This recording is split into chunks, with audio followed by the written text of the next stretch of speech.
Predators. Predators, they are warming up. Both teams actually warming up. Predators in their lime green, and Jabel, they're in great top this evening as the sun continued to bake down here on the Victoria Park. Another hot afternoon for football. Right, Roger, just getting his mic together. Let me say good evening to all listeners of Nice Radio. And we are coming to you live from the Victoria Park as per usual for the remaining of this tournament. And as my compatriot would have said here, the last couple of days we saw the teams Justin who were fighting, but the teams who have been relegated basically put up a good fight indeed to against the stronger set of teams, and it shows that they did not just only were competing for competing's sake, but they competed even though they are losing to show what strengths and weaknesses they have, and looking forward to the upcoming season. And today we are looking at practically the first maybe three to four top teams in Predators, the non-Euro Predators, Dribbles. We would have seen yesterday System 3, and today we have the team who was out front on points in Hope FC. So this evening, obviously a very nice evening, but it's nice and hot and sunny, and we expected that we will have teams giving a good show. We know Predators for sure. Justin has always been a team who gets going at the get-go, but with this heat, I'm not sure if they're going to fuel up early and then taper it off. Well, I must say, since the advent of money being pumped into the clubs here in St. Vincent, we have seen the emergence of Predators from the North Leeward side and the emergence of SV United in particular. Those two teams, they've really impressed in their presence in the national championships, and it shows that the talent pool of footballers across the country doesn't just exist in the Kingstown and Leeward and South Leeward area anymore. You have a wide cross section of talent pool of footballers, and we've been very much impressed, especially with those teams which are being considered country teams. I don't think you hear that language anymore about country and town. It's a level playing field, and I'm sure Roxel will concur with that. Yes, he's still getting a few things sorted out. Yes, well, with that, Justin, what I would say is that, like you say, gone are the days, and with the advent of, remember, years ago, we used in the late 70s, 80s, we were looking at, because of only we see most of the town teams. No, well, added to that, most of it, we used to be watching the English League. Oh, okay, Premier okay. League, you know? Yeah, and yeah. With the advent of these other leagues and so on around the world, players have been watching, they've been playing the games on hand and understanding the movements, and that came into the psyche, and that has developed them over a period. But outside of that, I think the infusion of financing is the most critical of all, because had you left it up to these teams to make their way to Kingston every time to play football, you're going to be running into problems, and then the financing helped them in acquiring kits, acquiring balls, make a better contribution to the players. That is why you're seeing the emergence of those teams now from the countryside. I think Roxel is ready for us. Roxel? Yeah, good afternoon all. Good afternoon to our listeners and viewers as well. Interesting discussion there. But I also want to say add to that even the inverted commas, tongue teams as we had known them would have been featuring a number of players from the villages that we oh yes, and that's the other thing too. What used to happen, some of the town clubs or teams used to go to the countryside and bring the top players that they wanted, but now not much of that is happening. As I was saying, the so-called country teams are authentic country teams now, if you follow the makeup of most of the teams. Yeah, so what has changed is that the communities have now decided that they have a quality that they can put together Correct. as a unit. I might not even want to contribute it or attribute it only to finances, but the services in terms of facilities are now available Improving, in some of those areas, and man. I don't even want to say that it was not a case where we did not have players, but because players were always around, it's just that our football and, and on a global scale, our sports in St. Vincent was centralized in terms of where it happened, and so the access to competitions from North Leeward and North Windward was very, very difficult. Now it's across the board. Let's take, for example, Beckwith. Teams have to go to Beckwith to play. Beckwith do not have to come up to St. Vincent all the time.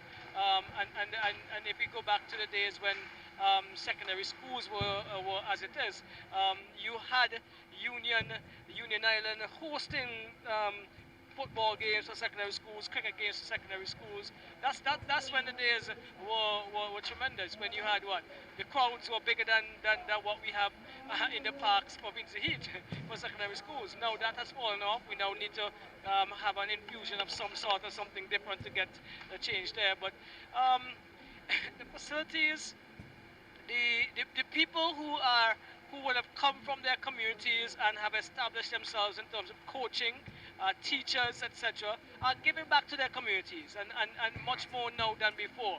And so it's a lot of other issues other than finances, not just finances. Okay. Yeah. Roger, any?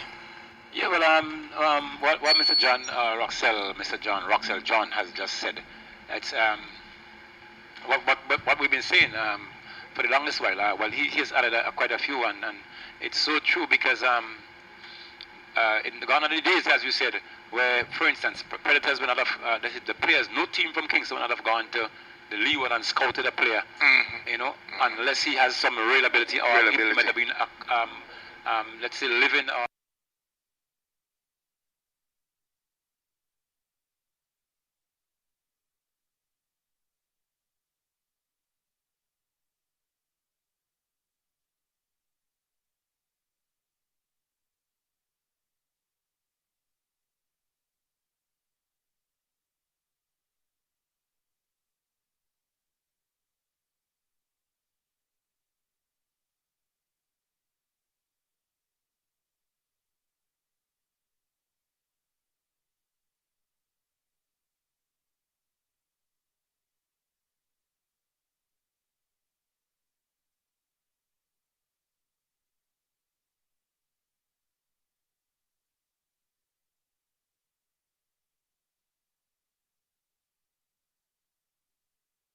that's what I'm saying. Yes, one of them doing commentary with us.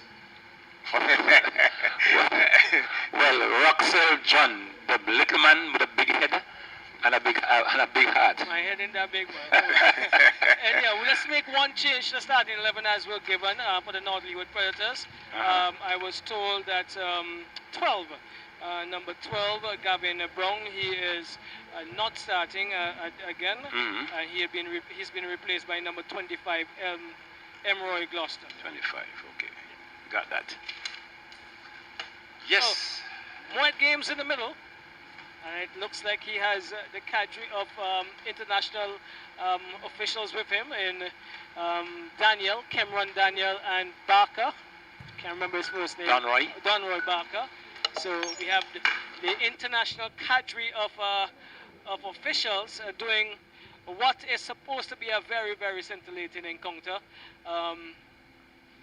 As it stands,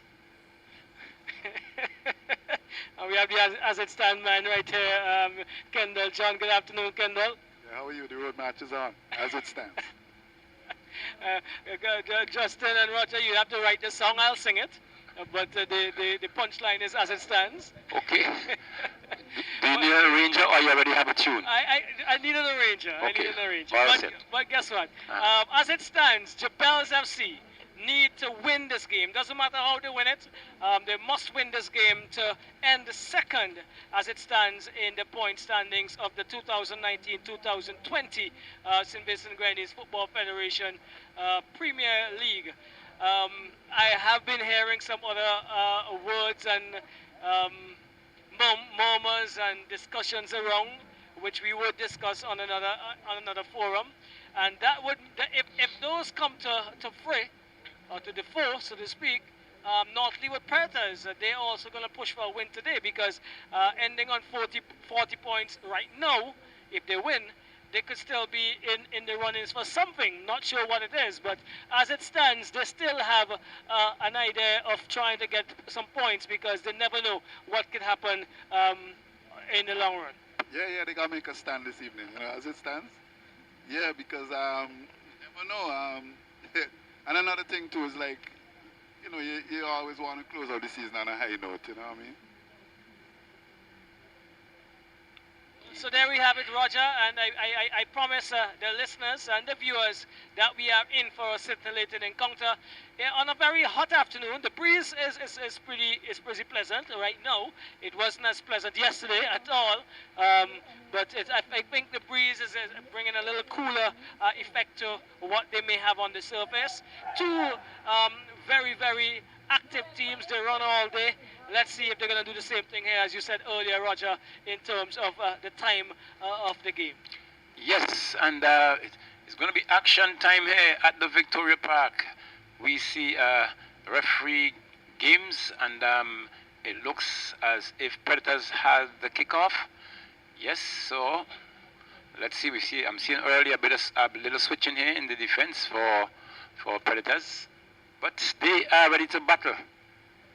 And, well, I think there's a player who's been asked to get themselves organized. Maybe that was the player who switched Roxell because he was just inspected.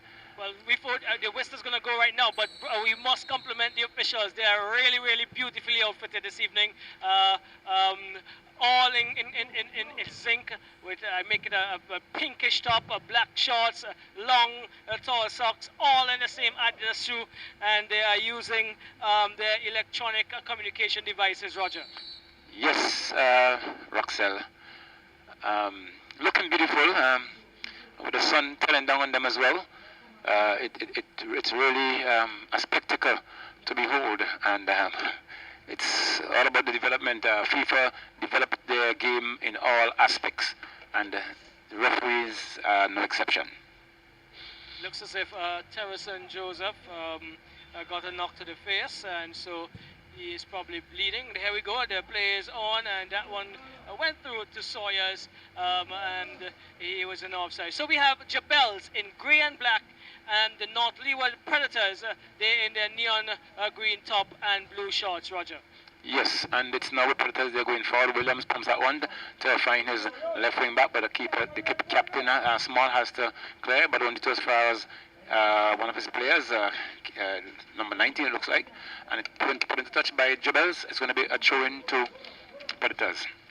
Taken down there, but came off the boot of one of its players, and it went into touch for a throw-in to Jabels this time. So it's now with Jabels. Deep into their half, they are now coming forward, and we have joining us again a player who was off, and he's now back. So it's now with, I make that play forward there, high in the air, being taken down, a bit of challenge here. It's been with a bit of exchange between both teams, but still it's now with Jabels. They play that one back to find his left wing back. He's trying to go through, gets that one to find Thean Gordon, who turns outside to find, it looks like Sutton. Sutton gets that one through, lovely ball to looking for Sawyers, but Sawyers is too far out and it's been shielded there. The defender had to get that one because he made a touch onto it. And we see a nice touch there by Charles down to his man, and it's headed forward, kicked forward, but it pumped over there by the defense for Jabels over the touchline for a join to North Leeward Predators. Early day here, just about 2 minutes on the clock, and not too great of excitement, but the teams are now getting themselves familiarized with the surface, even though they were playing here before, and there's a different ball, a different day. So it's Predators now pumping that one, hard throw in. It's going to be cleared, or only as far as where it was kicked from. The defense went up, and it was put over the touchline again for a throw into Predators. Number 7 has that, Charles. But the referee signals a foul throw. Yes, it has to be a foul throw. Yeah. So that foul throw, people may be wondering if foul throws are still in.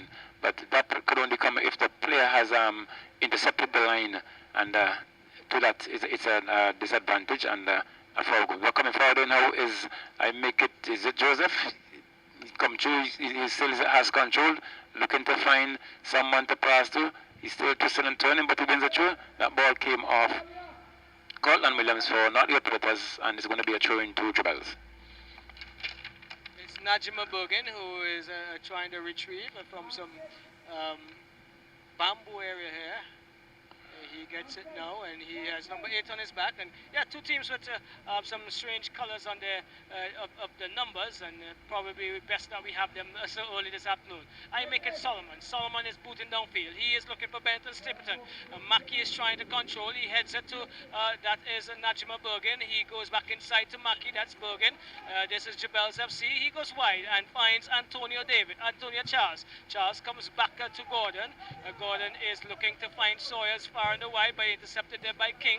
Only as far as Sutton. Sutton pushes it forward, looking for Joseph. He does so.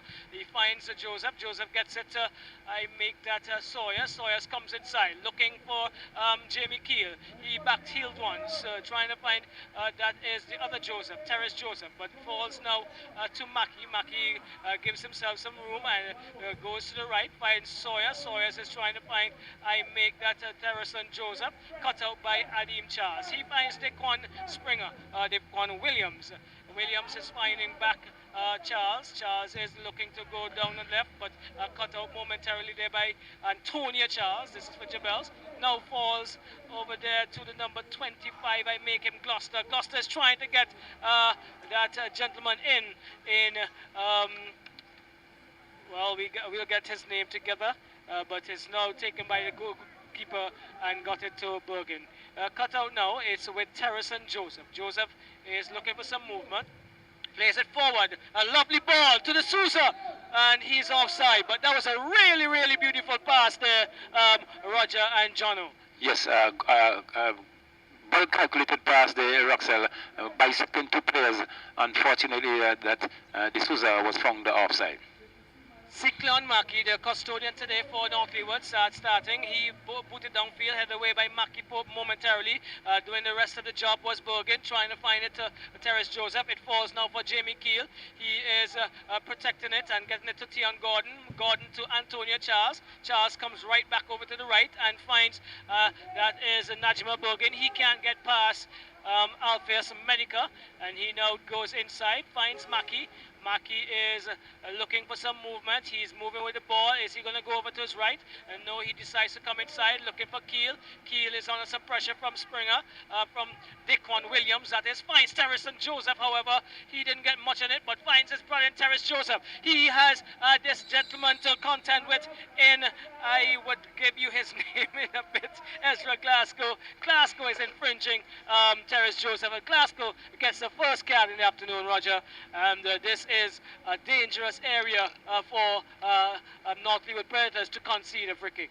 Yes, and I make it just about 4 meters or so from to the right of that's the vertical line of the 18, and we see a 3-man wall being set here, Roxel, and referee Games has made his demarcation. So it's going to be, it looks like number 24, Joseph. We're going to take this one. We see referee Games has asked D'Souza and Charles that he has his eyes on them, and he's having a look still. Kick taken. Oh, deflection! Oh my word! A good header there, Roxel. Not enough power, and the keeper for Predators had to make a save on that one, and he can only put it as far as over the touchline, the goal line that is, and it's going to be a first corner for Jebels, and living dangerously there was the Predators. A corner comes in now only to as far as Williams, very low, because Williams is a sharp man. He didn't have to get to high. It's now with Jebels. They're trying to come forward. Ball coming through. This was pulled up for offside, but referee Game say he has it. It has been collected by the keeper, however, and it's going to be a goal kick, not an offside, a free kick to North Leeward Predators. Kick that one downfield, only to as far as Tion Gordon. That one bumped off Key and awkward bounce there, but the Predators going forward now. He's going to look for a shot, but well marshaled there by the defense.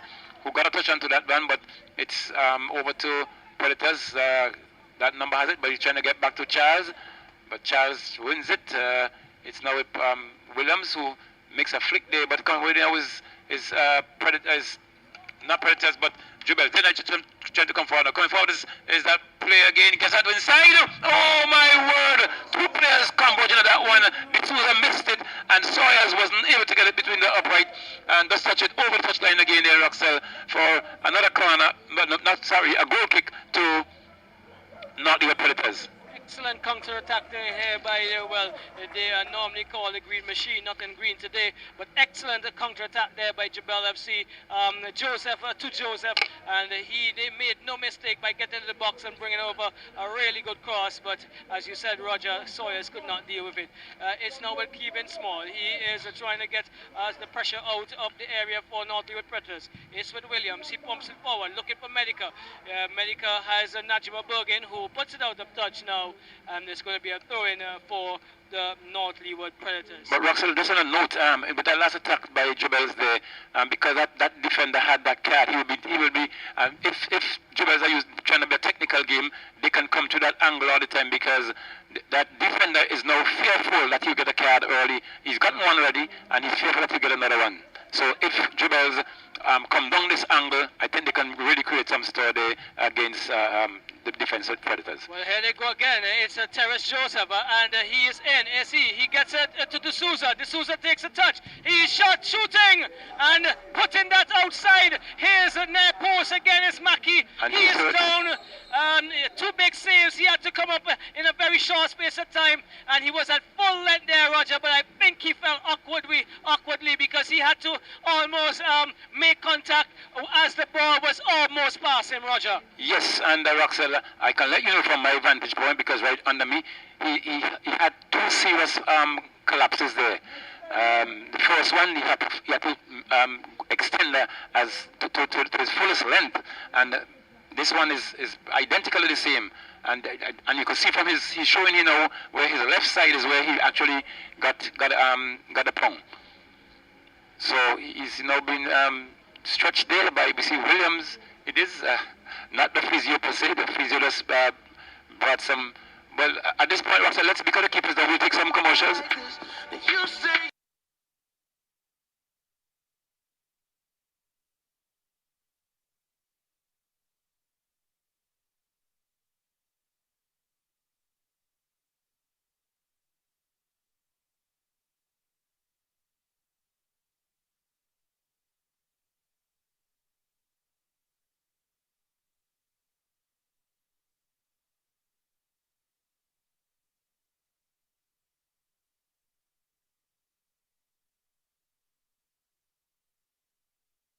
Corner to Joels, and this is their second corner. We are now just about 11 minutes into the first period of play, and whistle goes. Corner comes in, headed over there by the number. It was a 23. A shot coming back in, only to as far as the keeper, who was asking his team to get down. He's going to pump that one. It looks like as deep as he can get it. He pumps now, but it didn't go that deep. It went higher than anticipated, and Joseph tried to get it to his brother, and it went into touch over the touchline for a throw-in to North Leeward Predators. And if you look at the body language of that defender, Roxell, you could see that he's feeling the effects of that card already. Well, it seems as if he has a niggling cold or something, because he's been blowing his nose a bit and been sweating profusely, so to speak. It's now with Tion Gordon. Gordon finding Terrace Joseph. Terrace Joseph is looking to get past that same defender in Ezra. Glass gets inside, finds his brother in Terracen. He goes wide on the right, looking for Sawyers. Can he keep this in touch? He is infringing, I make it, that defender there, who looks as if it's Gloucester from my standpoint. The figure that is not very familiar to us from the North Leeward Predators, Roger. He's the only one here that is not quite familiar because we have to remember the figures here instead of the numbers more so for these players from North Leeward. Here we go, headed away by Daquan Williams, only as far as Bergen. Bergen has a second attempt at it, falls now for Medica. Medica finds Glasgow. Glasgow is looking inside, but he's a little too slow there. Got it to Charles eventually. Charles is moving forward, but off the head of Gordon. Falls now for Zabel King. This is North Leeward Predators with I make it Charles. Charles goes to King. King looking for Gloucester. Gloucester chipping it forward, but cut out by that is Gordon. Gordon finds Terrison Joseph. Terrison Joseph to Sawyers on the right. Sawyers is looking, chips it inside to Terrison Joseph. What is he gonna do? He comes wide to his brother, Terrace Joseph. He is gonna pass. Is he? No, he's infringed again. This time by Gloucester once more. And Roger, you could have seen the tentative movement there of Gloucester. He was wondering, should I put in a tackle or should I not? Because he knows what you have said, that he can be in trouble if he is bringing down this guy. Yes, Roxel, very scared player that is right now. You could look at his body language, and if the Predators bench is looking and they're probably listening to me, they could probably take evasive action, but maybe too early to call it, but all he has to do is to play each ball on its merit. So it's going to be a free kick now. It looks like Joseph and D'Souza behind this one. Who's going to take it? Steps in and kick. Oh, and another attempt there, Roxel, by the keeper. This time he falls on his right side, and he could only touch that one. It would not have gone into the goal, but he's just making sure that he can marshal that one out of his goal area between the uprights, and he has given another corner. Third consecutive corner here to Jubels. Roger, I want to... Okay, go ahead. And it's now with Jubel corner coming in. You see the keeper hiding his face. And a pumping one there by Tian Gordon as high as you can. And it's went into touch over the goal line. So it's going to be another goal kick to I make it Predators. Well, that went into the double-decker. I know Tian will listen back this coverage sometime later this afternoon. So I will remind him we're not playing American football. I know he was exposed to culture in Venezuela, and so may have learned some of that. But I want to also say that this could come down to a tactical battle between the coaches on the bench, Roger, because remember, North Leeward Predators, they were leading a game and they lost that game 5-4. It was also something similar for Jebels FC. Yes. And so this could come down to a tactical battle when the energies of their starting 11 are spent. Yes, and it's now with Jebels. That one was kicked by the attacker there for Predators into the keeper. He was not challenged, and it's coming forward there now. It's the defense for Jebels. He plays that one back. He's been hustled, but it's now to the right wing back who opens up, plays that one further right to find Sawyers, who is, I think Roxel is playing a bit too wide. Correct. Not getting inside to get that one. He's more or less playing a relaxing role there, and he would be advised to get more active and not wait until the loose ball comes. So it's now with Predators. They're trying to go forward. They win one that show, kept it inside though. It's taken away by Sawyers. Sawyers played that one to find Joseph. It looks like Joseph turns inside. Good turn. Looking for some support. Loses that one out to Predators, but it's back to Jobels. That player there, it looks like he's trying to pump that one. Finds Sawyers. Sawyers coming around.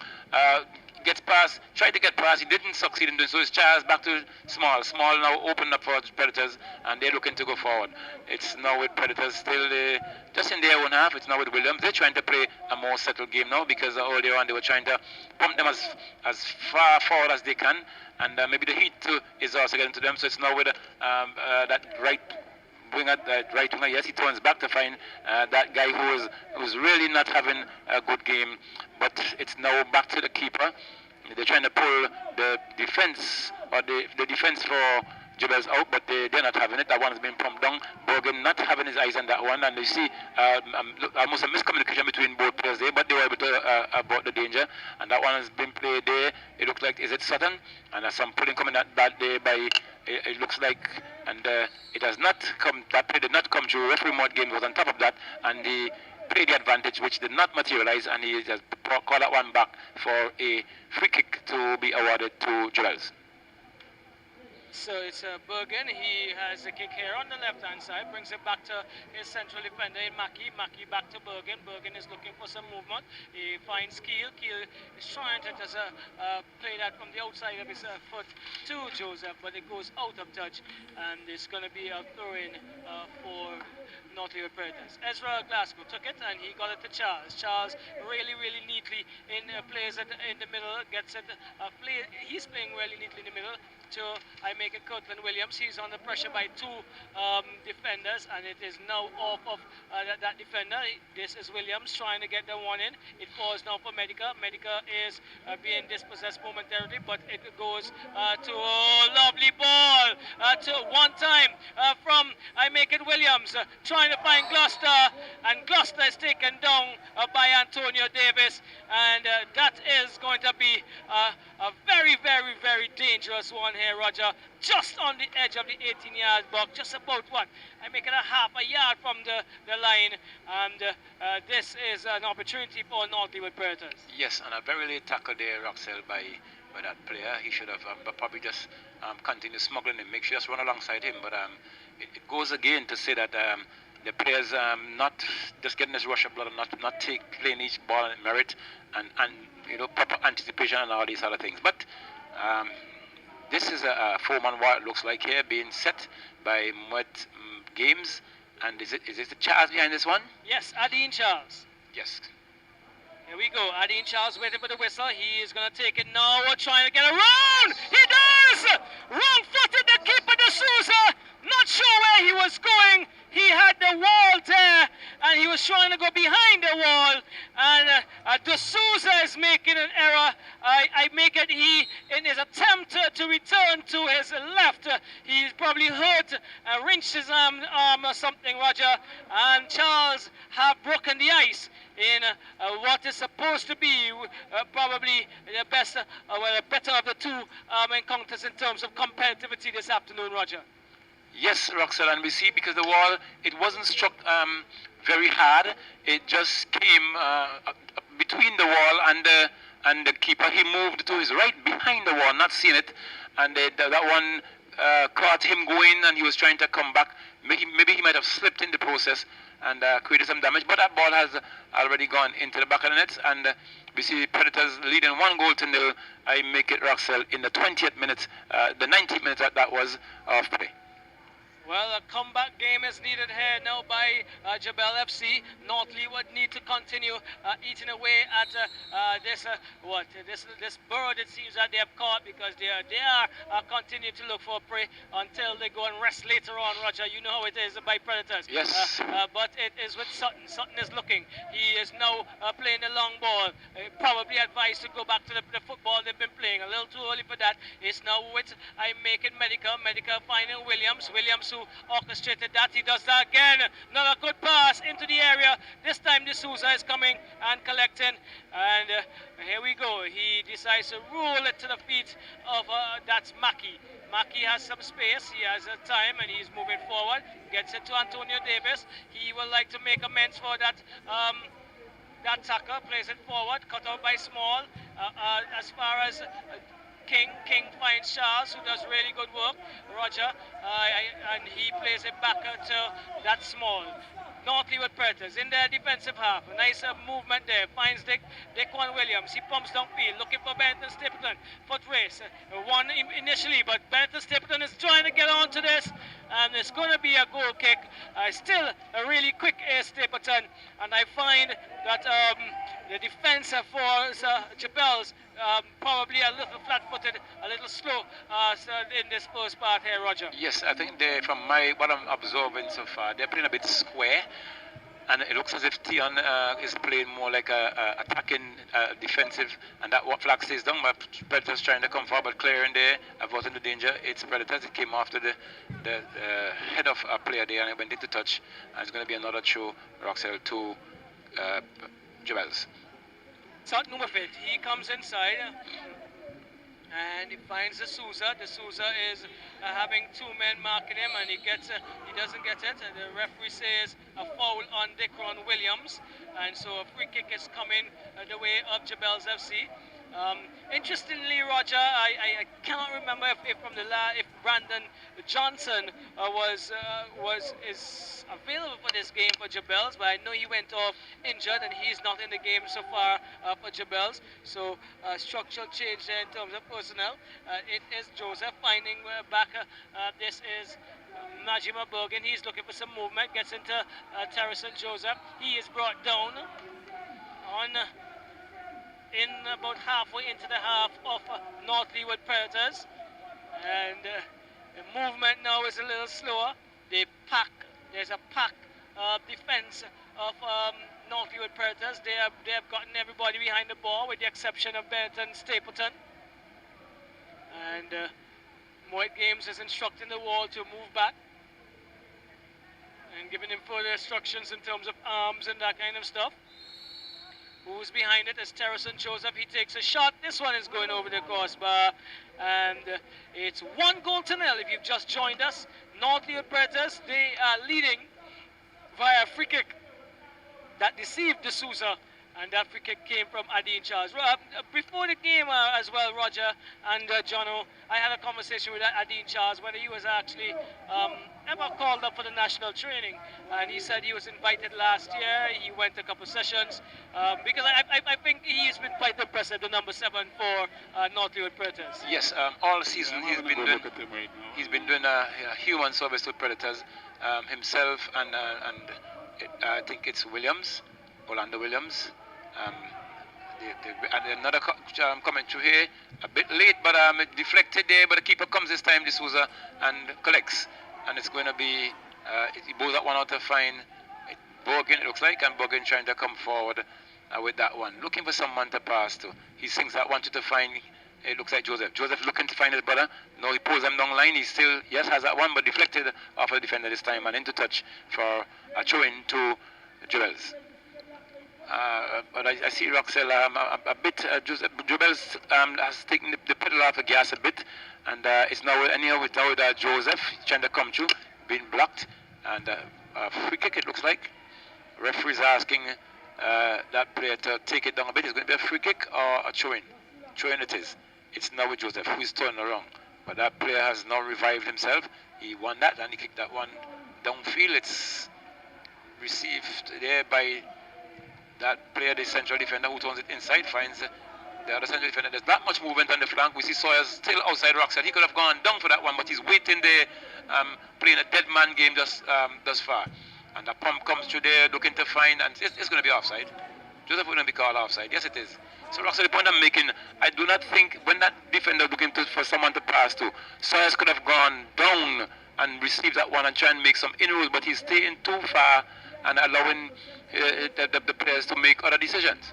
Yes, I agree, and a little bit too much space for Antonio Davis to deal with, and then he'll be almost out of position if there's a counter-attack. Here we go. It's now with Gordon. Gordon is trying to find, well, it eventually falls for Sawyer. Sawyer attempting to come inside, comes now to Davis. Davis is bringing it across, but cut out momentarily. Gordon is cleaning up the shop, getting to Mackey.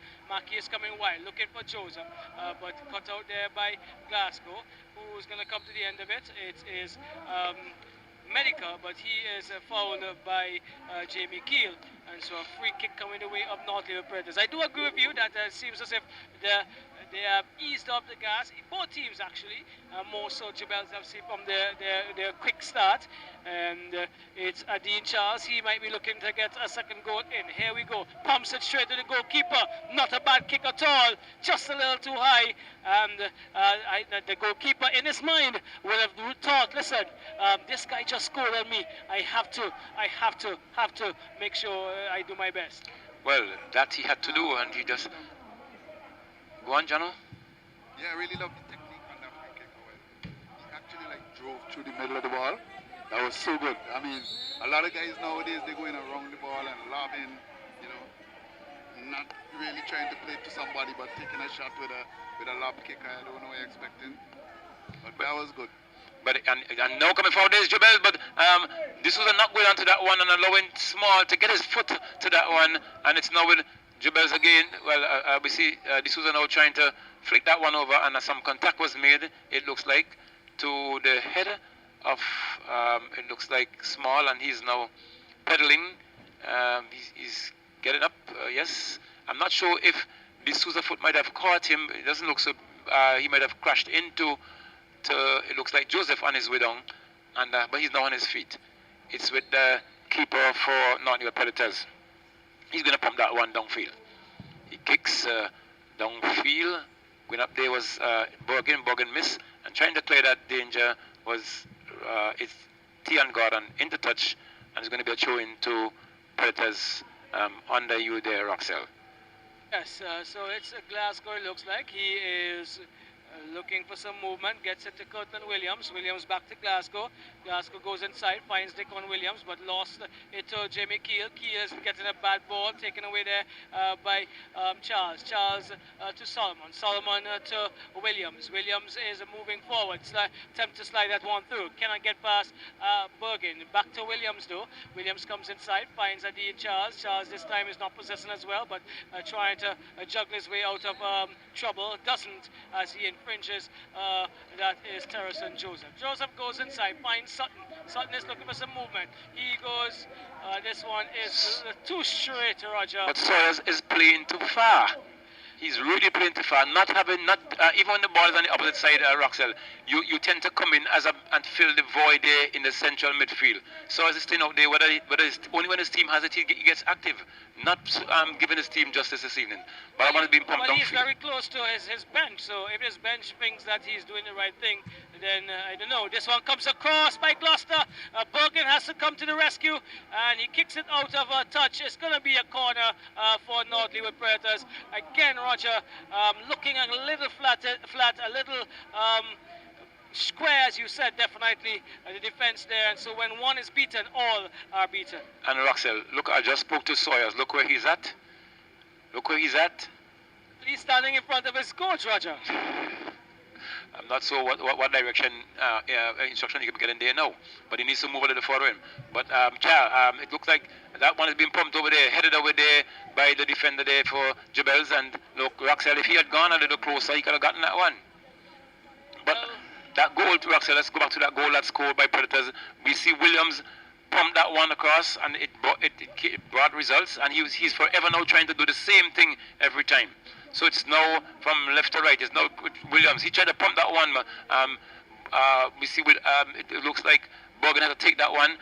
He's trying to shield, but Williams was on the floor. Because of his low sense of gravity, Roxell, he was able to get up quite quickly, and it's now shielding. If he is shielding and not playing that ball, he needs to be called. But anyways, the throw-in should taken there now quickly. It's now with Joseph. He plays it to his brother, who shields. Look for some support. Get that one now out. Going to as far as look like Sutton or Keel. It's now to Sutton. Came from Keel, and this one is. We see this was again offside. And Roxell, I think we. Sawyers is definitely waiting on some instructions from his bench, maybe to come off. Well, here we go. It's with King. King, Zavil King. He is being put under some pressure there. Comes back and finds that is small to Solomon. This is North Leeward Predators in their own half. They are leading 1-0, and they're being comfortable at this time. Mackie heads away. That's for Jebels FC. Sutton is trying to do the same thing. This time it falls for King, however, for North Leeward Predators. Pushing one forward, looking for Benton Stapleton. The Sousa is letting that one run out of touch. This is going to be a goal kick for Jebels FC. 1-0. Adine Charles, he is the goal scorer in the game so far. This is the Sousa, finding Gordon. Gordon is coming to the left and got it to Bergen. Bergen to Terrace Joseph. Joseph back to Bergen. Bergen is looking for some movement, goes inside, finds Jamie Keel, controls pretty well. He is looking now to see who is moving on, gets it to Sutton. Sutton back to Keel. Keel is, intention was right, but he needed to lift that over that player. Solomon is picking up the pieces. He gets it to Medica. Medica to Williams. Williams without looking. Lovely pass to Benton Stapleton. Stapleton is getting that into Adi Charles. Adi is bringing it back to Kirtland Williams. He is going to look at the pump. You can see that. He gets it inside, but cut out there by Natima Bergen. He finds Terrace Joseph. Terrace Joseph is going across. Finds Sutton. Sutton to Terrison. Terrison gets around the defender. Terrison is moving forward. Terrison has Solomon. Solomon is taken away, and Solomon is infringed. mentioned Terrace Joseph, and that left arm and elbow went into the face or throat area of Terrace Joseph, or Terrace Joseph, and I would say needlessly, because he had the ball, he won the ball, and he's the bigger of the two. Yes, Roxanne, he had the advantage, and he has the body. He did not just use his arms. His shoulder went, his elbow went as well, and Mort Games was right on that one, and this can be spelling danger now for North New Predators. I make this one Roxelle and John. All right, John and John. Well, John, I can't hear you because our instrument is not yet fully charged, so we'll get that sorted for at least the second half or the next game. He says he's his best behavior today, Roger. But it is with a 5-man wall as well. A 5-man wall. This is Bergen! Straight down the middle and well taken by Mackey. You can see he had all his eyes on that, and he was well balanced in terms of the collection. He boosts downfield with a good kick. Only as far as Mackey. This is the other Mackey, the central defender for Jebels FC. He gets it to Keel. Keel is on some pressure. Back to Mackey. Mackey is going inside and finds Bergen. Bergen turns now. He is looking for some movement. He is pressuring this one, pushing it far over to the right. Sawyers, your best friend, is in with it here now, Roger. But he is getting a rebound. It's Sawyers to Sousa, but headed out of the area there by I make it Glasgow, coming up with a big header, albeit dangerous. This is Sutton coming wide to the left, finds a Terrace Joseph. He is trying to get around Glasgow, who comes in again with another important touch, Roger. And well, I think there was some miscommunication, Roger, from my vantage point there between two Jebels players, but it's still Jebels. It's with Joseph. He brings it inside. Is it going to fall? It fall to the head of King. King got it only to Sutton. Sutton is playing this one forward in no man's land. Mackey, Cyclone Mackey, he is taking it now and tried to use up a little bit of the clock. Falls. I don't know if he learned that from Torman, his training counterpart from national football, but it looks quite similar, Roger and Jono. Yes, and we see the referee let him know as well that he has a clock and he's dealing with a clock. So anytime wasting, he will be cautioned. So it's now try to play the cross there. He finds Charles. Charles plays that back to Small. Small skipper now trying to change the direction. He's played that one now out to the number 15 a bit overweighted there. Can he keep it in? Yes, he does. And we see Bergen slipping, but was able to get a touch onto that one and really avoiding some danger there, because Russell, had he gotten over there, it could have spelled more danger there for Jebel. So it's going to be a throw-in. We see Colin Williams now kicking that one back to his wing defense. So it's now with Predators. They're now trying to go forward. Predators has that one still. Plays that one to find. It looks like a bit of shielding, a bit of elbowing as well, or handleball. Referee says handleball. It's going to be a free kick now. We see Bergen behind that one. Yes, Bergen, you went a little low there, Roger. I make it Sawyer, so he's changed his position now over to the left. And it's now at Bergen. Bergen goes inside, gets it to Mackey. This is Mackey for Jebels FC. He goes wide to the right, finds Antonio Davis. Davis is looking for some movement, gets it to Sutton. Sutton is trying to get Terrace Joseph. Let's make sure I got that one right. Yes, that's Terrace Joseph, but it came off of looks like a North Leeward player, and so it's going to be a throw-in for Jebels FC. 1-0. Give us a time check there, Roger. 36 minutes. 1-0 with just about 9 minutes unofficially left in this first half, and the encounter not as heated as we know it, but we expect it to be, but still playing technically and clinically well. It's now with Sutton. Sutton gets it back to I make it Davis. Davis goes wide, looking for Terrace Joseph. He has King to get around. He does so well. He also gets around Williams, gets it inside to Gordon. Gordon is in a tussle with Solomon, who stepped up and did well. It's still Solomon. Solomon for North Leeward comes across, trying to find Medica, taken away there by Bergen. Bergen to Keel. Keel to Sawyer. Sawyer's a little probably better here. Now he slices it through, looking for the Sousa. This is the Sousa getting onto it eventually. What is he going to do? He is trying to cross. that comes off of Small and headed away by Glasgow. Only as far as Keel. Jamie Keel goes inside, finds the Sousa. He has time to turn. He turns inside, looking to find Sutton. Sutton is getting it, and he is deciding to go wide on the right. Finds Terrace Joseph. Terrace Joseph has Small to get around. Can he do that? Yes, he does. He's in the area. He crosses, but again, coming up with another big save. And clutching that one really nicely is Sikla and Mackey, probably preparing for the World Cup qualifiers. Roger, guess what? He may have to wait until November because from unconfirmed reports, and you heard it here first on BDS Nice Radio, unconfirmed reports is that with CONCACAF and FIFA, they are possibly thinking about postponing the October window of games to the qualifiers. Yes, and we see another counter-attack there by Jebel. That now step up their game, and for the third consecutive time they are in the defense for Jebel, for Predators. And come forward is plays that one to the Sousa, but wrapped away there Small, making a very nice touch there and avoiding the danger days. So it's going forward there now. It's the number 12, it looks like, for Predators. He holds it up looking for some support because he had to take content with 3 or 4 other players for Jebels. So it's now with Charles. Charles slowing it down a bit. It's played further to the right. Playing that one to get that 1-2, but finds only to as far as Najima Bergen, who's looking for some room, and there's no movement now. Trying to get that one down. Finds Sawyers. Sawyers' flag stays down. Sawyers has some room. Coming forward is Sawyers. Gets in, move inside. Still is in control. Sawyers put that one across, but only to as far as Small, who takes it out of the air. And it's now with I make that one. It's now with Sutton. Sutton turns outside, losing that one to Sutton, and not holding on at the players for Jebels, not making proper contact, and that one's being played downfield. That player realized that he was in outside position, but he just ran around, and it's now with Jebels. Trying to come forward is the central defender. Play that one to Tian Gordon. Looking for some room. Play that one to Bergen.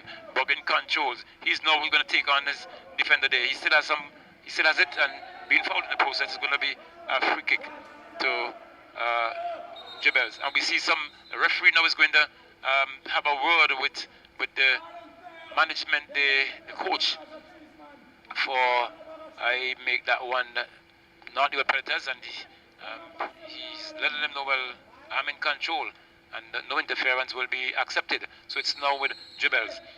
In the 39th minute of play, kicks that one in. This was trying to go up, but headed over there and still further down, but it's straight to the defense there for Jebels. There now Bergen has it one. He's looking to find someone. No movement at all. Flat is the play for Jebel there, and it's now with I made that one. Sawyers trying to come to Sawyers, get through one man, but poor service there to the Sousa. It deflects, and a hard block there, and winning that throw-in, it will be Nordic Predators. Leading 1-0 in the 40th minute of play. And that goal came by Adine Charles, a free kick in the 19th minute. Okay, so headed away there, Benton Stapleton finds Charles. Charles is moving back up to his defense. He finds King, who plays a good ball forward. This is a foot race, but the keeper comes and collects on his second attempt. Almost took his eyes off the first time, and that could have spelled some danger. But it's Tian Gordon. He gets it to Keel. Keel is trying to get back inside. He gets it back to Tian Gordon. Gordon goes wide to Antonio Davis. Holding the shape well, the the players of North Leeward Predators, Roger, and not allowing the movement and space that Jebels will love, especially in the middle of the field. Here we go. It's Davis. He goes upfield looking to find somebody from his North Leeward Predator, from his Jebels FC team, put out by North Leeward Predators. Again, another throw. Again is Davis, Antonio Davis. This time he finds Sutton. Not a good pass back there by Sutton. Charles robs him of it. Still Charles. Adine Charles and North Leeward Predators. He is in a tussle with Sutton, who decides that I'm going to take it back. He does so. Gets it to Gordon. Gordon is trying to find Keel to slow on that one. And it's Medica coming down on the right side. He has Keel. But again, the ever-present Bergen is taking that one away. He gets it to Terrace Joseph. Terrace and Joseph. Back to Bergen. Bergen goes inside, finds Sutton. Sutton has to turn back up to his left. comes across and finds Bergen once more. Bergen is looking for some movement. Just touches it forward to Keel. Keel looking for Sawyers. Sawyers does well. Gets it to D'Souza. Back to Sawyers. And Sawyers were trying to make it across possibly, and came off of the player into the safe hands of Cyclone Mackey. We have an injured player down in Alpheus Medical, Roger. So let me just elaborate on that, Roger. As you know, we have some pretty good contacts outside of St. Vincent when it comes to a lot of our sporting information. And so unconfirmed reports is that during the course of this week, we may hear officially from CONCACAF via FIFA or FIFA via CONCACAF that the October window for the CONCACAF World Cup qualifiers may be postponed. That is the presumed decision that may be coming to us during the course of this week. And along with that, I also received today, Roger, a 42-page document from, from a Caribbean counterpart who has connections here in St. Vincent with one of our important personnel in football. A 42-page document, and it's called COVID-19 return to football, and that's from CONCACAF, an elaborate document as it relates to what must be in place for these games coming up whenever they do start. Yes, and Roxel, you know, FIFA would indeed put their protocols in place, and 42 pages, that's a lot. Well, it covers the teams and their travel, what they need to do prior to travel. It covers the hotels, the personnel here. It covers the LOC and the persons who are involved in making sure the game happen. It covers the officials, their travel, etc., etc., etc.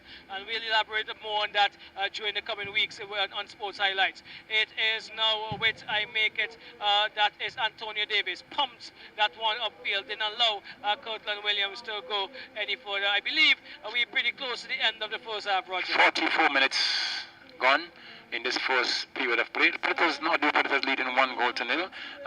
Adrian Charles scoring a free kick in the 19th minute.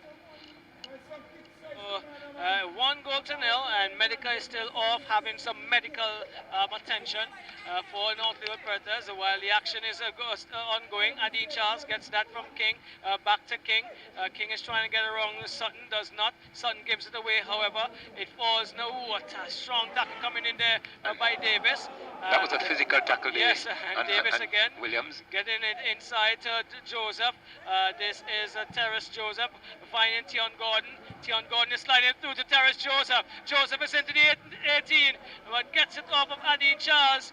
And Adine Charles, a really utility player. He comes back, he defends, and he is very, very constructive in the midfield. Very difficult to get the ball from when he possesses, Roger. Yes, and Roxel, I want to make that call for Adine Charles to be part of the national lineup.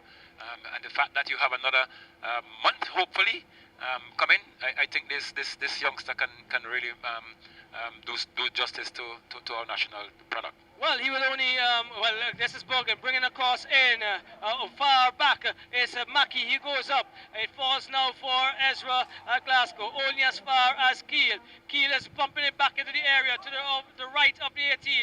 It falls now for Tion Gordon. Let's see what he does. Gordon chips it forward, looking for the Souza, but that's too close to Cyclone Mackey. Cyclone Mackey, who is being impressive so far in the upright today, or between the uprights today for North Leeward Predators. King pumps downfield, and acres of space here for Antonio Davis, but he's now under pressure from Gloucester. Let's see what he does. He does the cardinal error into Gloucester, but decides to win it back. He gets it now to Joseph, Terrace Joseph. He comes inside, finds Gordon. Gordon back to makes Sutton. Sutton pumps it upfield, looking for Terrace and Joseph. Again, too close to Mackey, who seemed to be on top of his game in terms of reading the game and his position in, Roger. Yes, Roxel. Reading well, but it's just but he had to make 3 big saves earlier on to really, and 3 big saves to keep them in this game thus far. Well, that's what he's there for, to come up with big saves. Coming up with a big tackle there is Mackey. According to Moy Games, he makes a look at his watch, and it's Sutton. Sutton trying to pump this one again. Sutton is playing uncharacteristically long passes. That's not his normal game. It's now with Keel. Keel finds Terrison Joseph on the left.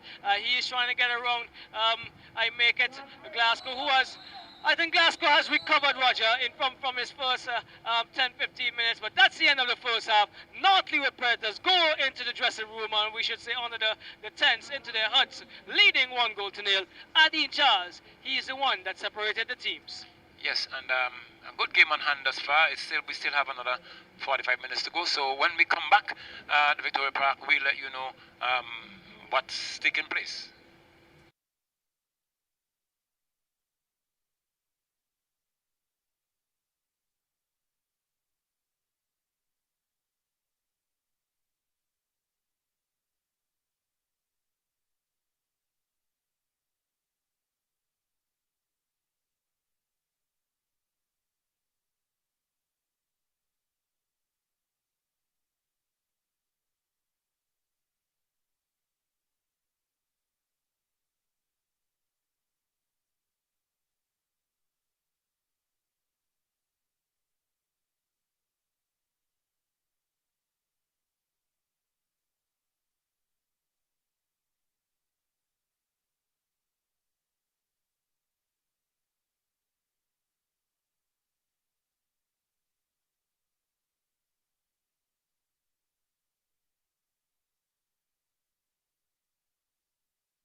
walk away winners of this fixture. The two remaining matchup of the 2019-2020 Premier Division football here in St. Vincent and the Grenadines. Match one of this today's fixture, Jebel and North Leeward Predators. Predators leading by 1-0.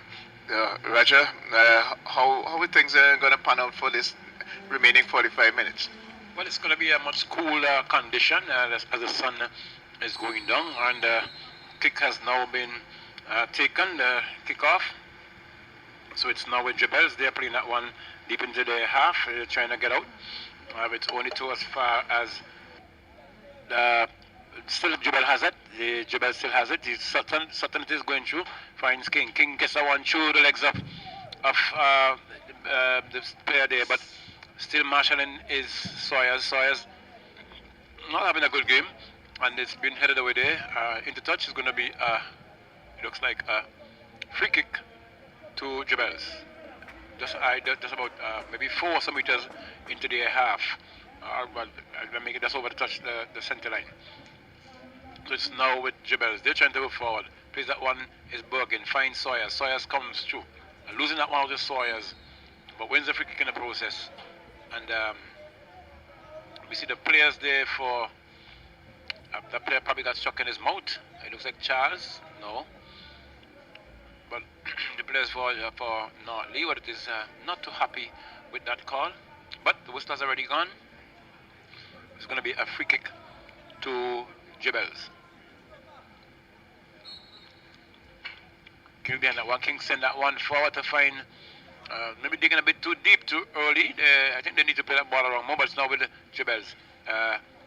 Good turn there by Sutton. He's been dispossessed. We see Tian Gordon step into that one. And it's now with coming forward there. It looks like Charles. No. Shot on goal, but wide outside the upright. An ambitious move there on the part of the number. Can't recognize that number because it's almost blending the neon green with the like a silver white. So I cannot recognize that number. So it's now with Jebel losing that one out. Been robbed away there, but it's back to Sutton. Sutton changed from left to right to find. It looks like. But anyway, it's been played forward to Sawyers. Sawyers is turning back, losing out there to the defender for North Leeward Predators. Is going to be throwing to Jebels. Throw taken quickly back to Najima Borgen. He has loses control that one.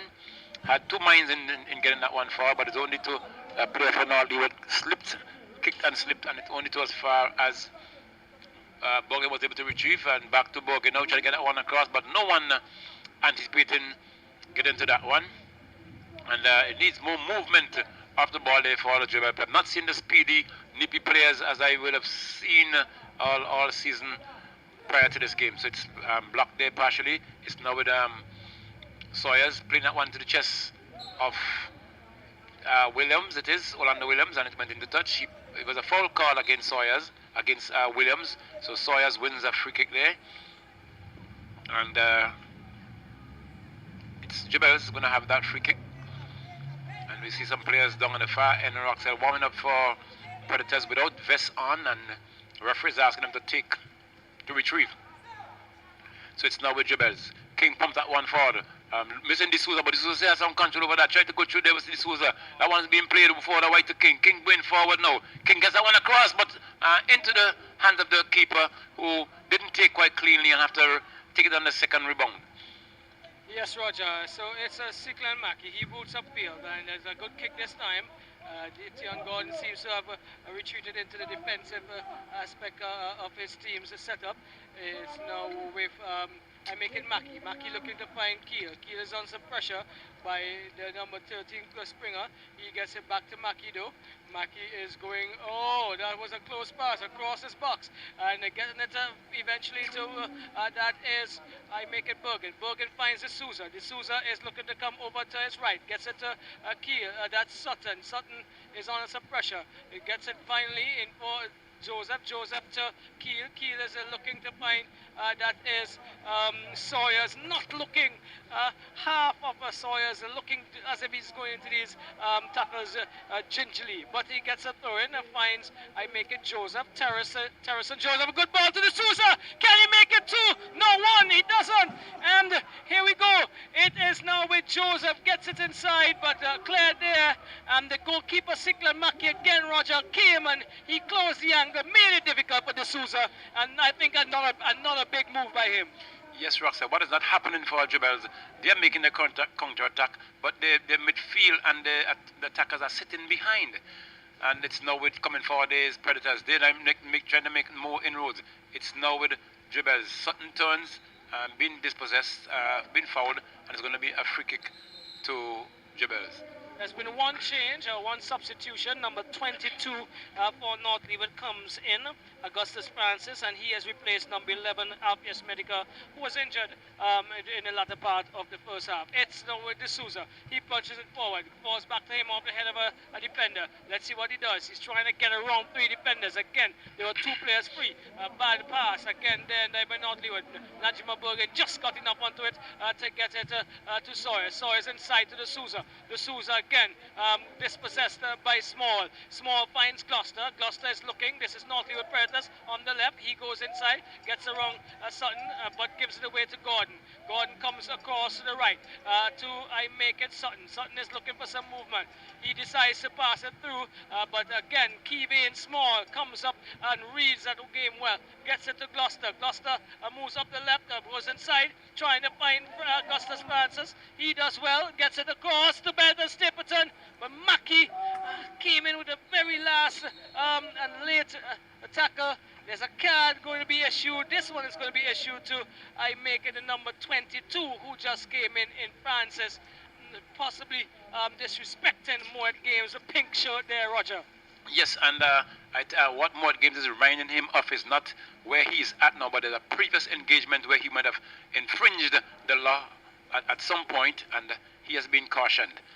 So it's going to be a corner kick now to North Leeward Predators. We see Cortland Williams lying up behind that one, and he's going to bring that in. But a bit of sun here, Roxell, and headed up with his Tion Gordon, and it's fall as far as Terrace. He plays that one out to Sutton. Sutton tried to take that one down, plays that one to find Sawyers, who seems to be getting into some action now. Sawyers gets into action, send that one forward, ill-directed, and it goes only to as far as the keeper there for North Leeward Predators, who is having his fun day, and he takes it up now.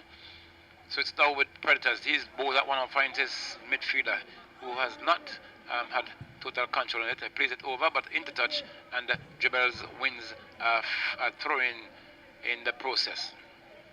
That's now Bergen gets it to Mackey. Mackey is looking for some movement from his players. And he gets it to Joseph. Joseph to I make that Keel. Keel is trying to push it forward, but cut out there by Glasgow. Glasgow finds that is the player who just came on, comes wide to I make it Gloucester. Gloucester is taking a shot blocked by Antonio Davis, and it's going to be a corner coming away of North Leeward Predators. 1-0. The North Leeward Predators are leading here. Adine Charles' free kick in the first half. That separates the teams, and we expected a very hot afternoon. It's not very hot, and we expected a speedy action as well. We have seen that in splurts, and here we go. A corner comes in, but chipped away only as far as I make that King. King finds Dickon Williams. Williams to Benton Stapleton. He is coming back across into that is Scotland Williams. Scotland Williams on the edge of the 18 on the right hand side. He's trying to get past. It looks as if it's Mackey out there. Out of touch it goes, and it's going to be a goal kick for Jebels FC. D'Souza is setting it now, and he plays it to Mackey. Mackey is moving downfield. It goes to his left to Bergen. Bergen is getting around Kirtland Williams. He pumps downfield into Terrace and Joseph. Back to Keel. Keel is coming right to Terrace Joseph. Terrace Joseph has it. He is trying to get around King but can't. King finds Gloucester. Gloucester boots upfield looking for Benetton Stapleton. And the keeper, de Souza, finally comes and controls. He rolls it out to Joseph, is it? To Antonio Davis. Davis to Gordon. Gordon to Joseph. Joseph has two to contend with. Gets around them. He is on his bike. He is traveling down the right hand side. He has Daquan Williams to contend with. Let's see, he goes inside, finds de Souza, but Daquan Williams is going to be carded for another tackle. I remember from earlier, Roger, the Moet Games had spoken to Daquan twice, so I guess this is third stern warning. Yes, and Roxelle, I'm seeing some quality refereeing here this today, I should say, and what would have been done there, and keep an eye on that substitution, Roxelle. What might have happened there is that what Moet game was on target, and we see him giving that caution and went straight on to the player and assessed him, and he's up on his feet now, and it's going to be a free kick to Jebels FC. We'll get Jono's view in a bit. Coming in was Gonzalez for Sawyers. That is not a good free kick by Najma Bergen. Coming up with it is Maki. He leaves it for Joseph. Back to Bergen. Takes a shot wide of the upright, and it goes out of touch for a goal kick. Jono. Yeah, I would have substituted more de Souza and kept Sawyers. I think he's putting more pressure on the defense than de Souza. To me, de Souza positioning when calling for the ball don't seem to be very adequate. He has changed now to the far right. Gonzalez has taken the central attacking position for Jebels and getting out, putting that one out of touch there is Jebels. It comes in now for Adine Charles. He finds this is Ezra Glasgow. Glasgow goes back into Charles. North Liver Predators moving forward. That is Francois getting it back to Charles. Charles, a good cross into Benton Stapleton. He had the open goal almost and headed it almost to the goalkeeper. This one is going wide. I make that from a Glasgow. Oh my word! Has that no? Did he get touch into that one? Yeah, I think he did. From my vantage point, it looks as if he got a late touch onto it, Roger. But that first opportunity with that excellent cross onto the head of Stapleton, I think he could have done better. Yes, Roxanne, a bit of bother here for Stapleton. With the sun, this one can spell some more danger for Predators because they are now facing the sun, and you can see them with their sun guards up in their phalanges, and they have the two try and work this one out. There's going to be a free kick, a corner kick that is. Williams is going to pump that one in.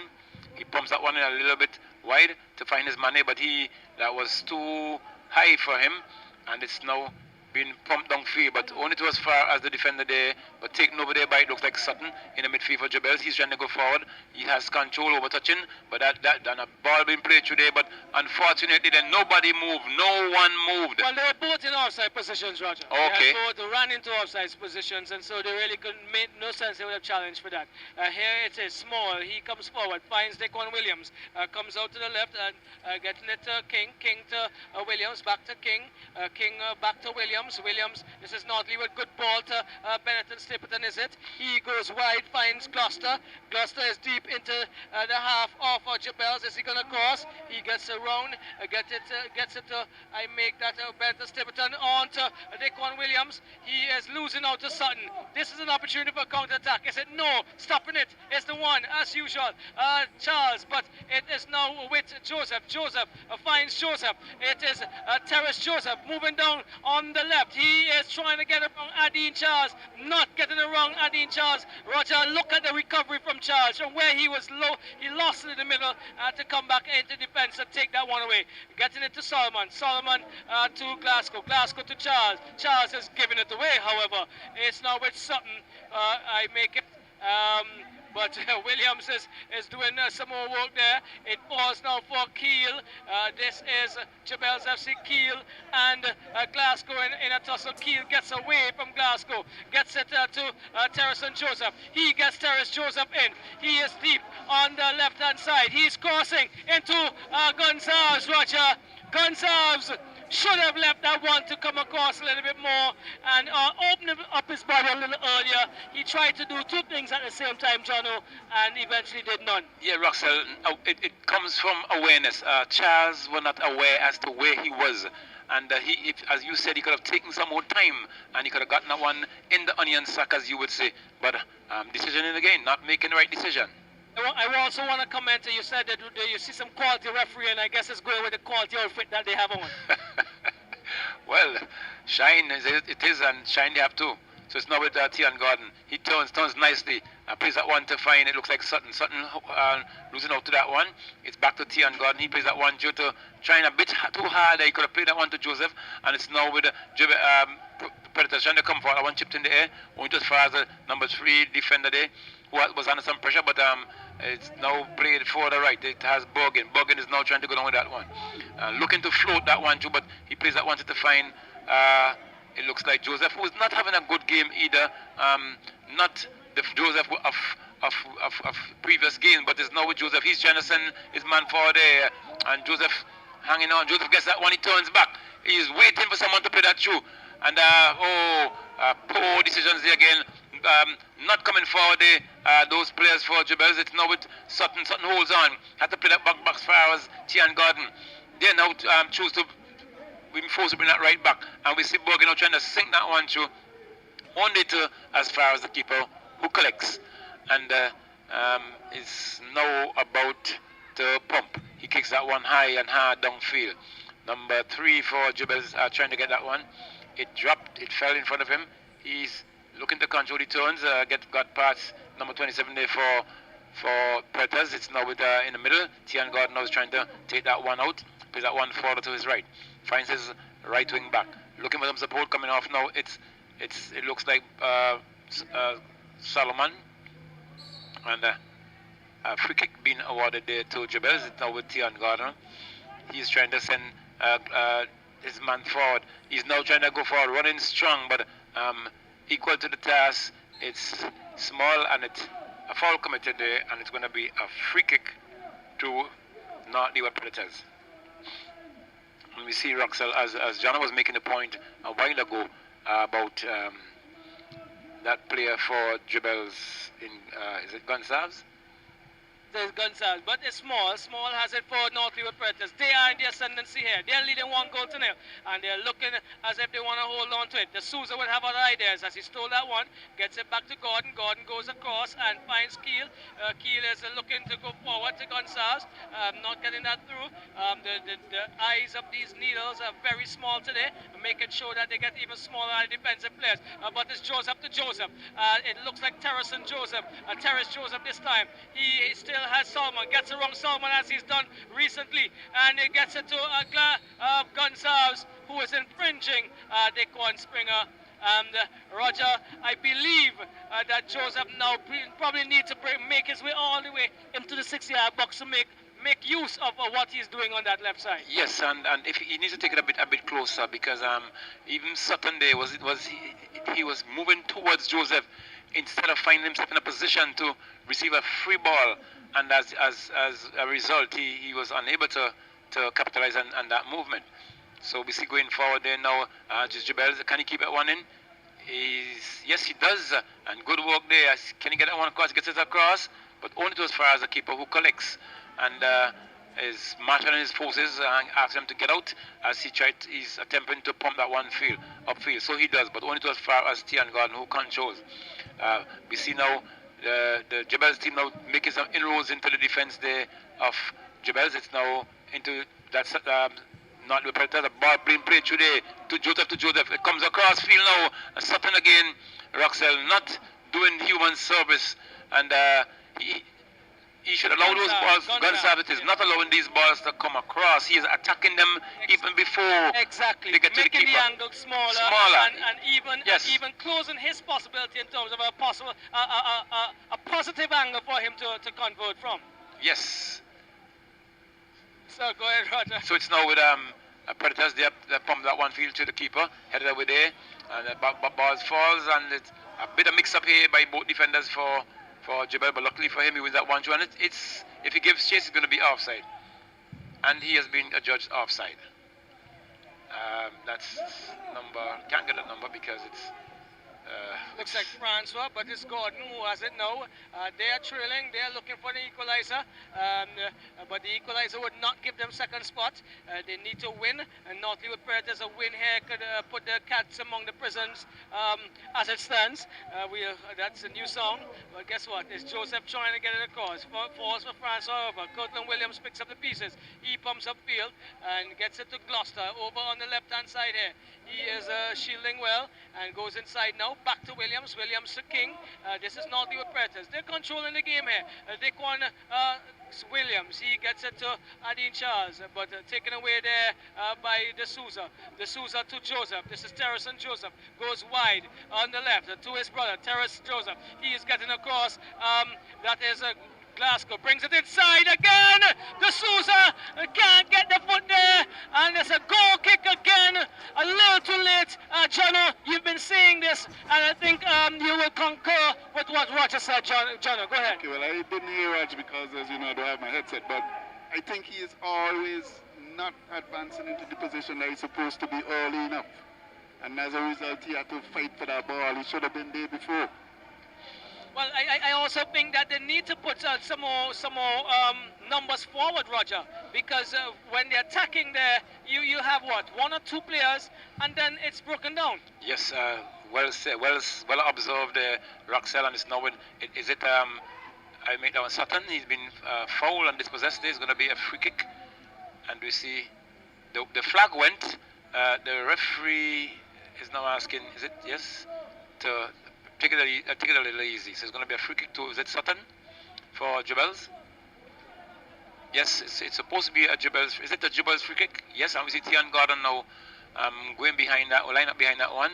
One of the free kick specialists for Jebels. Let's see the movement now. It's with Gordon. Gordon chose to play that one shot, trying to draw the players there out, but it's now with Bergen trying to pump that one through. But well read there and cleared there. We see that player being kicked from behind actually, because he was getting in front. It looked like Joseph, number 16. Which one of Joseph that is? 16 for Jebels. Is it not 16 or 6? There's no 16 here. So it's, however, it's a free kick to Jebels. That player has received quite a knock there. The big up to Joseph. He's off the field now. Terrace Joseph. 10, yeah. Number 10. It looks like 16 from my vantage point. Yeah, challenging numbers here. We're lucky we still have them in the daylight. If we had this game in the night this evening, it would have been crazy. But it's Terracon. He is coming down. He gets it back to Bergen. Bergen is being brought down in the area there. Williams is going to get a card. A second card, Roxell. He is going to be ejected. Oh, he did. Yes. He got a one before. Remember, he got one a little earlier up here. Yes. All right. Well, here we go. One. Oh, it's not Williams. It's Francois. Right. Yeah, that's the name you had mentioned earlier. Yeah, I was wondering because I know Williams didn't get a card, but Francois, he came in, he saw, he didn't conquer, and he had to leave. Yes, Roxell. Well, maybe he came in with some intensity, but his intensity was too high for the movement there, and as a result, in the 22nd minute of play, Roxell, he has been ejected. Let's see, with one player short, if Jebels will be able to step up the momentum. Well, as we could probably see the difference here, Roger. Games and his company, they are leaving the movement of the ejected player to the fourth official and not stopping the game. Observation. What was your keyword? Wait 1 second, we get that. But Gloucester is gonna try to. He has broken the wall. Yes, and infringing in terms of where he should be. Yes, he jumped into the wall, and the players there, we see the appeal from the North Leeward Predators as to what, and the referees a little, and that ball went a little further, but things a little further than where it actually was before. Untold stories. Untold stories. When you write that book, Roxel, I'll have a read. Oh, well, just to remind us. Oh my word, it's such a privilege to be able to be part and parcel of this with you guys. D'Souza's behind it. He is looking forward to try to break the deadlock as it relates to the goal scoring for Jebels FC. The whistle goes.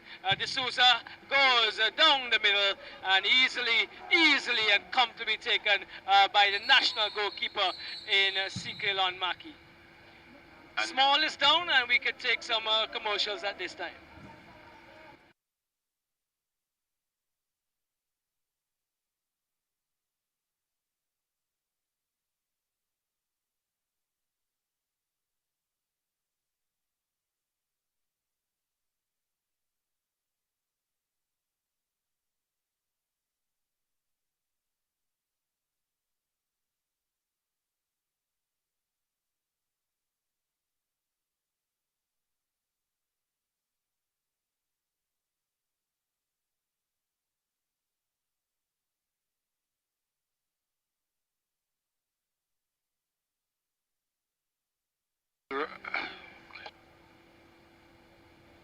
Yes, Roxel, I don't know if you'd observe the keeper for Predators being given a card there as he booted that ball out of the park at that little break that we had there. And it's now with Jebels. They're taking not that one there. It's it looks like Bergen fighting hard this time, and they're trying to go forward. Can they pull one back?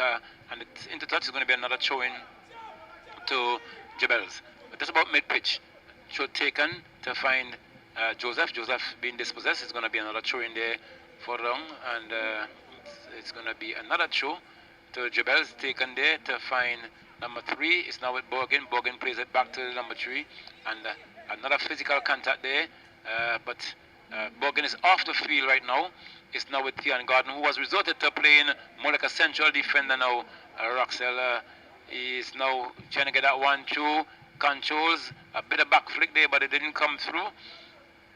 So it's now with Jebel. Jebel wins that one, and what are they doing? I'm not sure.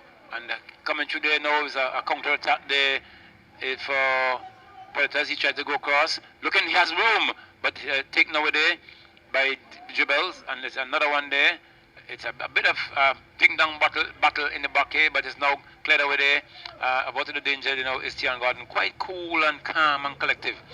And it's now with Joseph. Joseph going through now to his brother. Try to slide that one down, but too far. Only too far as the keeper, who collects now and is getting that one forward to his captain, Small. Small plays that one through the middle to find that youngster there. Coming forward, it's Predators. They're looking to play that one down line. The defender is dragging, gets past 2, try to get that one back. It's deflected, it's going down to the defense there for Jebels. He now turns that one, finds the number 3 there, who's looking to go further across to find, I made that Bergen. Bergen now plays that further right to find King. Joseph it is. Joseph gets past 1 man. He's big and deep. Gets past 2, 3, and he's been dispossessed. This will be another card, and this looks like, is it that defender there? Let me see. Yes, and the red card. He has to be sent. Yes, he has to be sent. I'm sure he received a yellow card earlier on, Roxel. He has to be sent, I'm sure. I'm sure he received a yellow card earlier on. Let's see. I am sure Glasgow got a yellow card very early in the piece of hair. So we'll see what happens here. I usually take my count on the cards, but I didn't take charge of that one. But that's his second. If it's Glasgow, that's his second yellow card. Yeah. Because he was the one we were talking about in the first half. Yes. Or was he given a card in the first half? I think he was given a card in the first half. Well, possibly not. Well, let's. How would we know that? It's another untold story. So it's now with Jebels. It's with King. No, Joseph. Sorry, Joseph. Is it Terrason this time? And he's going to bring that one across. hitting that one high and hard behind, head going up, but unable to bring that one down was the defender. It went over the goal line, and it's going to be a goal kick to North Leeward Predators. Leading 1-0. Goal coming by Adine Charles in the 19th minute of play. We are now on the 28th minute of play in the second period, and that one has been pumped downfield. And oh my word, oh my word. Anyhow, the referee's playing an advantage. They're keeping the eyes on things there.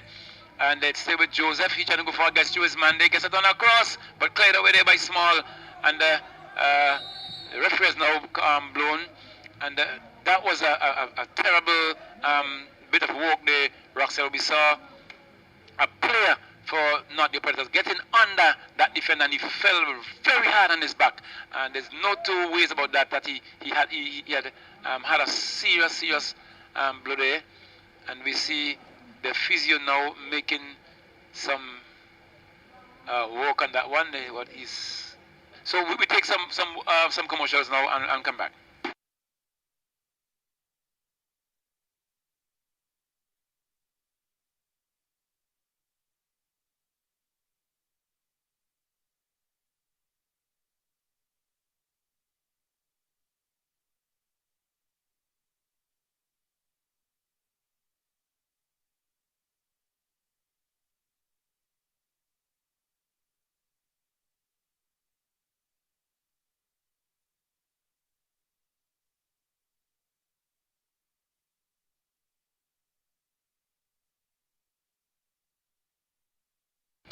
And we Okay, so we are back here at the Victoria Park. A throwing comes in from I make it Williams. Williams is looking to pump inside. He does so. But oh my word, Gloucester just trying to get into the area. He controls, gets it back over the area into Williams. He cannot control. He'll slice it now to Cortland. Cortland is getting past the defender. Not a good cross at all there, Roger. And another opportunity goes begging for North Leeward Predators, Jono, as it relates to probably sealing this package. Yes, Rob. They're still applying pressure, although they down a man. Yes, they are applying pressure, Jono. But Jabbers need to find they have to realize that they have an extra player, and they need to step up the game, even is to equalize, and if the equalizer comes, more than likely a second goal can come, and because they're now in the 31st minute of play, and it's now with Jabbers. They're trying to go forward. Jabbers has that one. He's looking to find D'Souza. He plays that one, finds D'Souza. D'Souza plays it back to the number 31. Therefore, Jabbers plays that one to the middle, finds Sutton. Sutton looking to send that one through, but only to as far as Charles, who had that one down to Charles. I mean, Small to Charles, but dispossessing there. It looks like another charge coming there. We see a bit of viciousness coming there on the part of the players there for North Leeward, but play through there to Joseph, best Joseph. And he clears that one out of the park, over into the river, almost to the Catholic Church, maybe for a word of prayer. Who is it depressed for? Well, I'm not sure, because North Leeward could be praying that this game is ending soon, while Jabel's possibly praying that they get an equalizer and search for a winner. But here we go. It's into the area, headed away by King. Gloucester is under the pressure. He is fouled by D'Souza. And a lot of theatrics here now, Roxelle. We see that player going down, and you see the referee tell him to get up, but he's calling the bench on now. At this stage of the game, Roxelle, if you see what is happening, the keeper got a card for kicking that ball out of the park a little early on. A player went down, and the whistle blew for an infringement. Well, not a really infringement. And as the player got up, the ball was booted off the field, and that keeper got a card. Now we're seeing a lot of theatrics and a lot of time wasting there by some of the Predators, the players of the Predators, and we see more games going. I'm sure he's going to step up his piece on this one. Right, so it's King. He has the free kick for North Leeward Predators. Let's see what he does. He decides to go upfield, looking for the number 30 who came in Samuel. And so it's into the hands of D'Souza. D'Souza finds I make it Bergen. Bergen to Terrace and Joseph, trying to pitch that one forward. Cleared again by Solomon. He's been pretty strong as well in the defense for his unit, but it is Jamie Keel finding Bergen. Bergen to Gordon. Gordon is asking for some movement. He comes across and finds his number 31 in Davis. Davis is playing a ball through, but Terrace and Joseph is offside, Roger.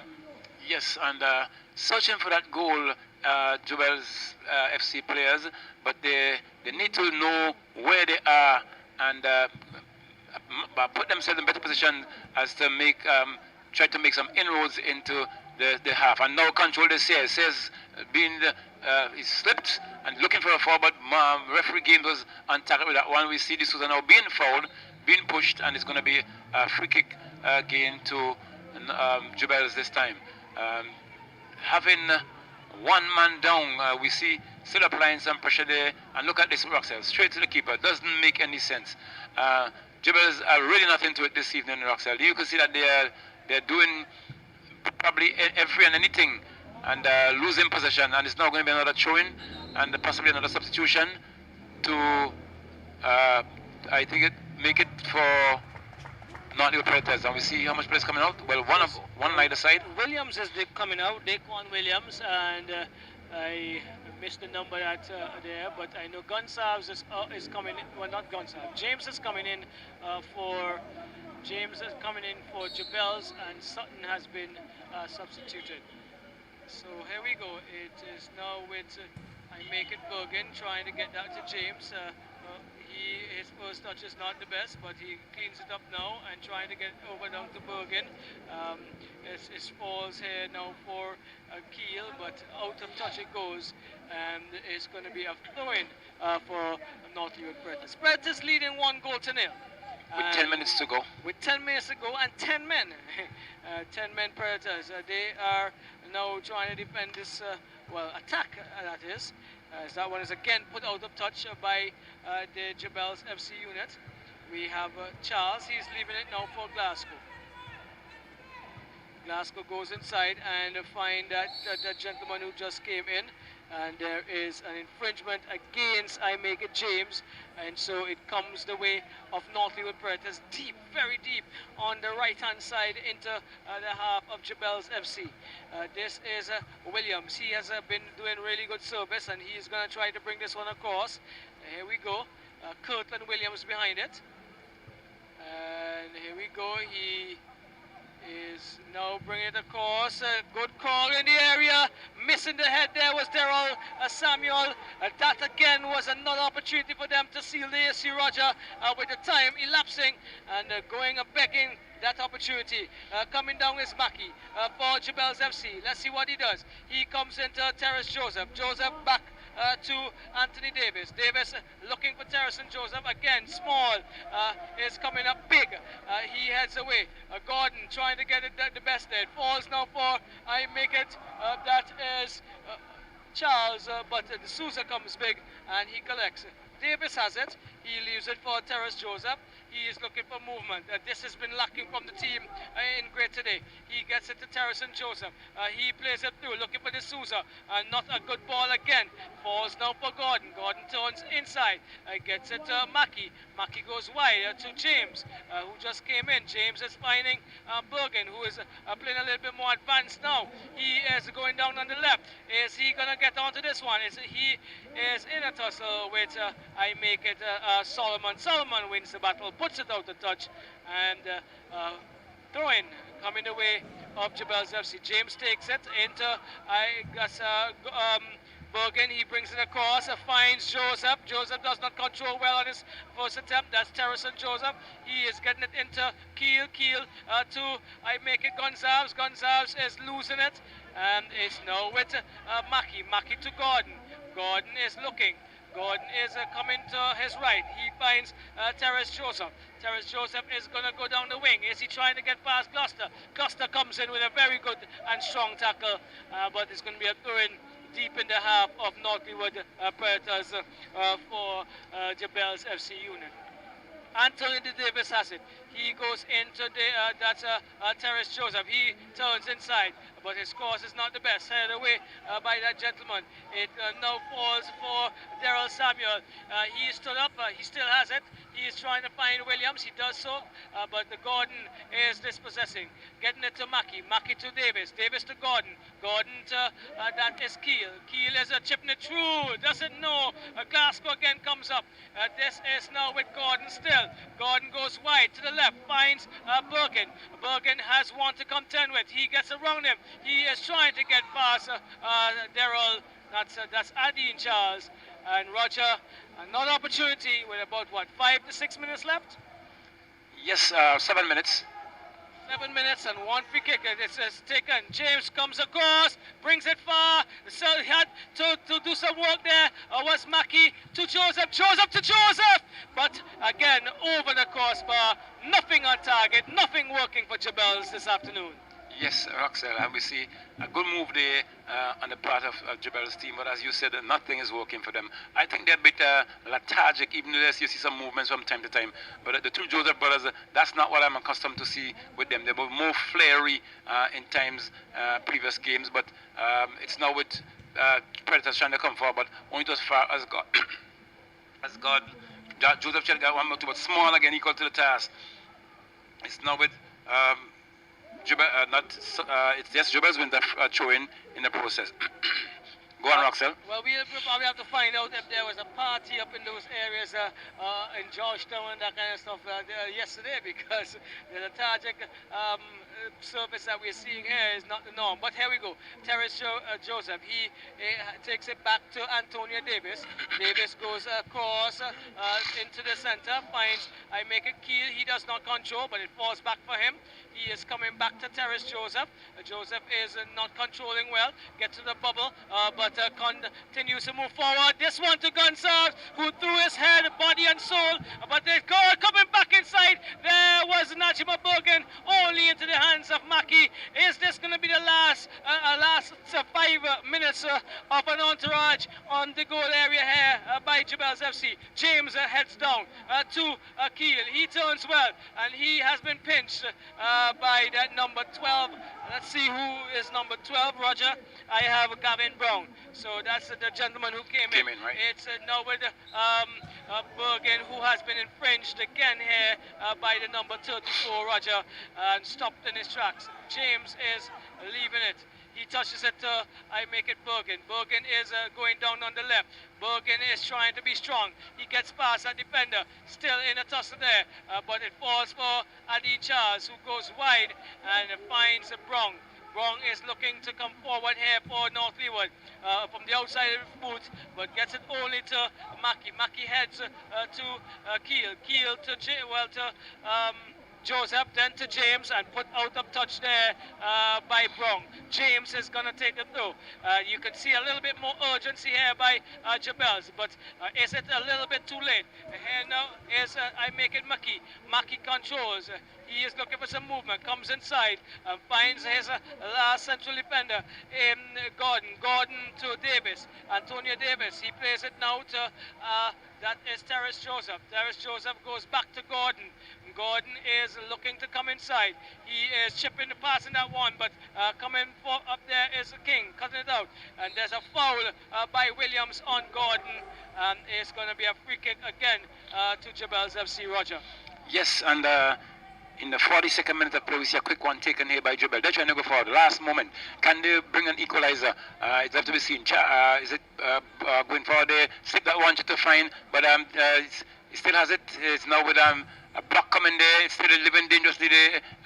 The Predators team clearing only to as far as that chest, that head there for I make it Najma Borgen, who's not having the best of games either today, Roxel. It's now with a good move there. Predators plays that one down line. He's been marshaled, but the defender has that one. He's twisting and turning.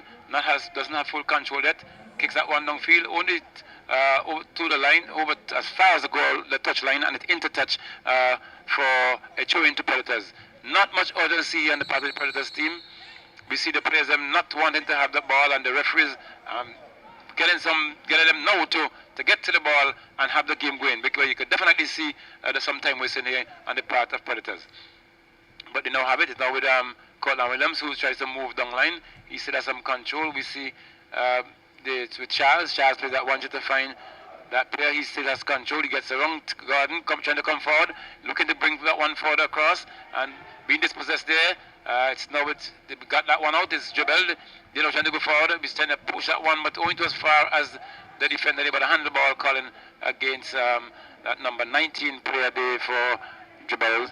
And it's going to be a free kick to North Leeward Predators. Leading 1-0. Goal scored in 90 minutes of play by Adine Charles.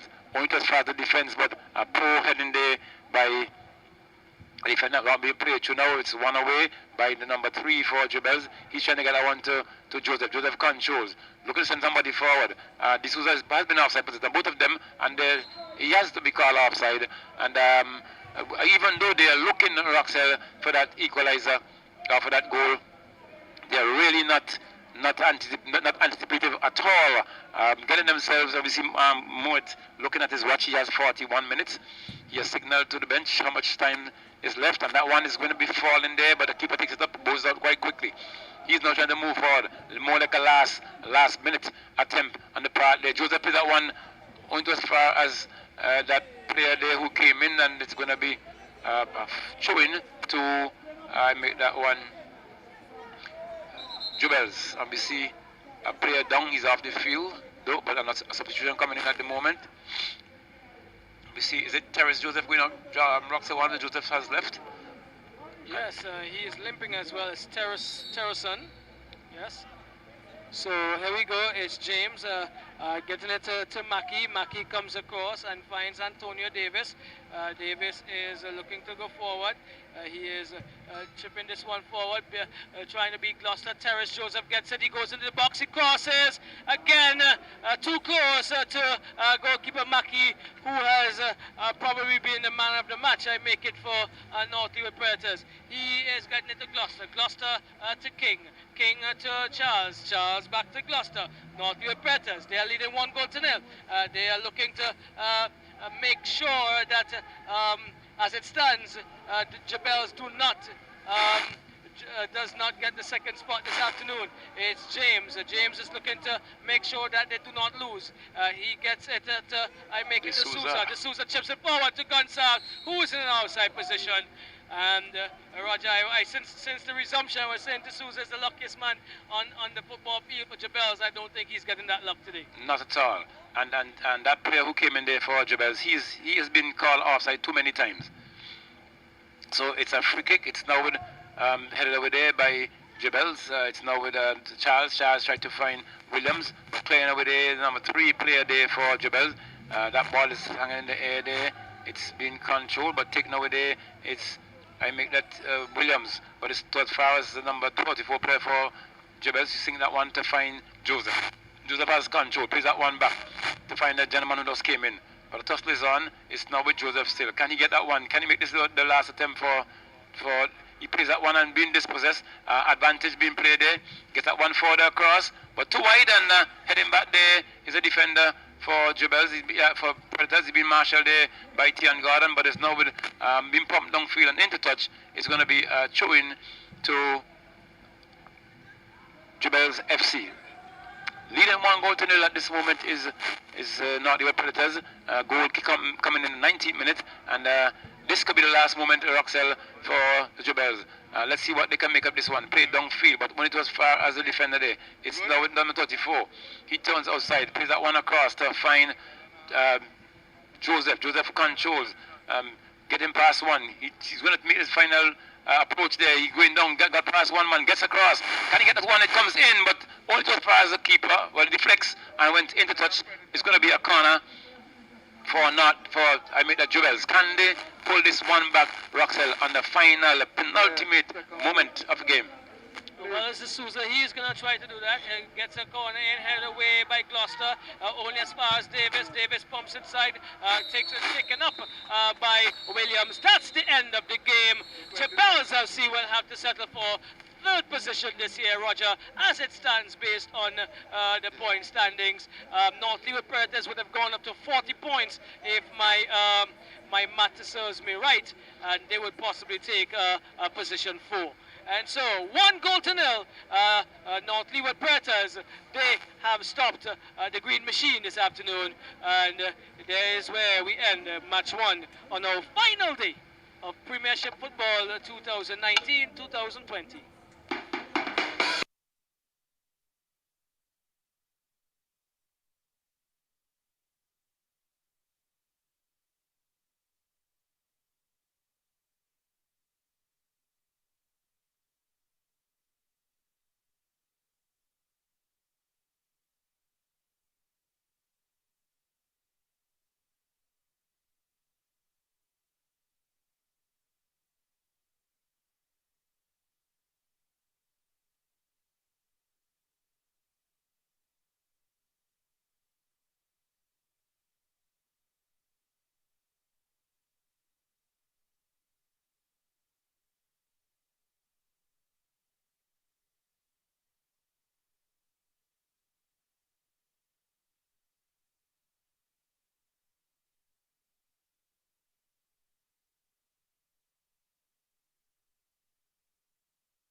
past the hour of 6 o'clock, and in a very short while we're going to be having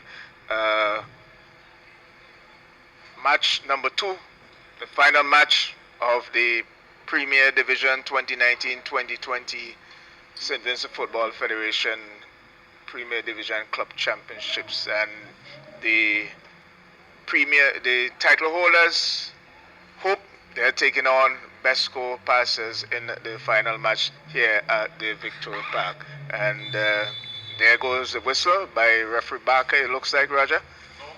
Okay, and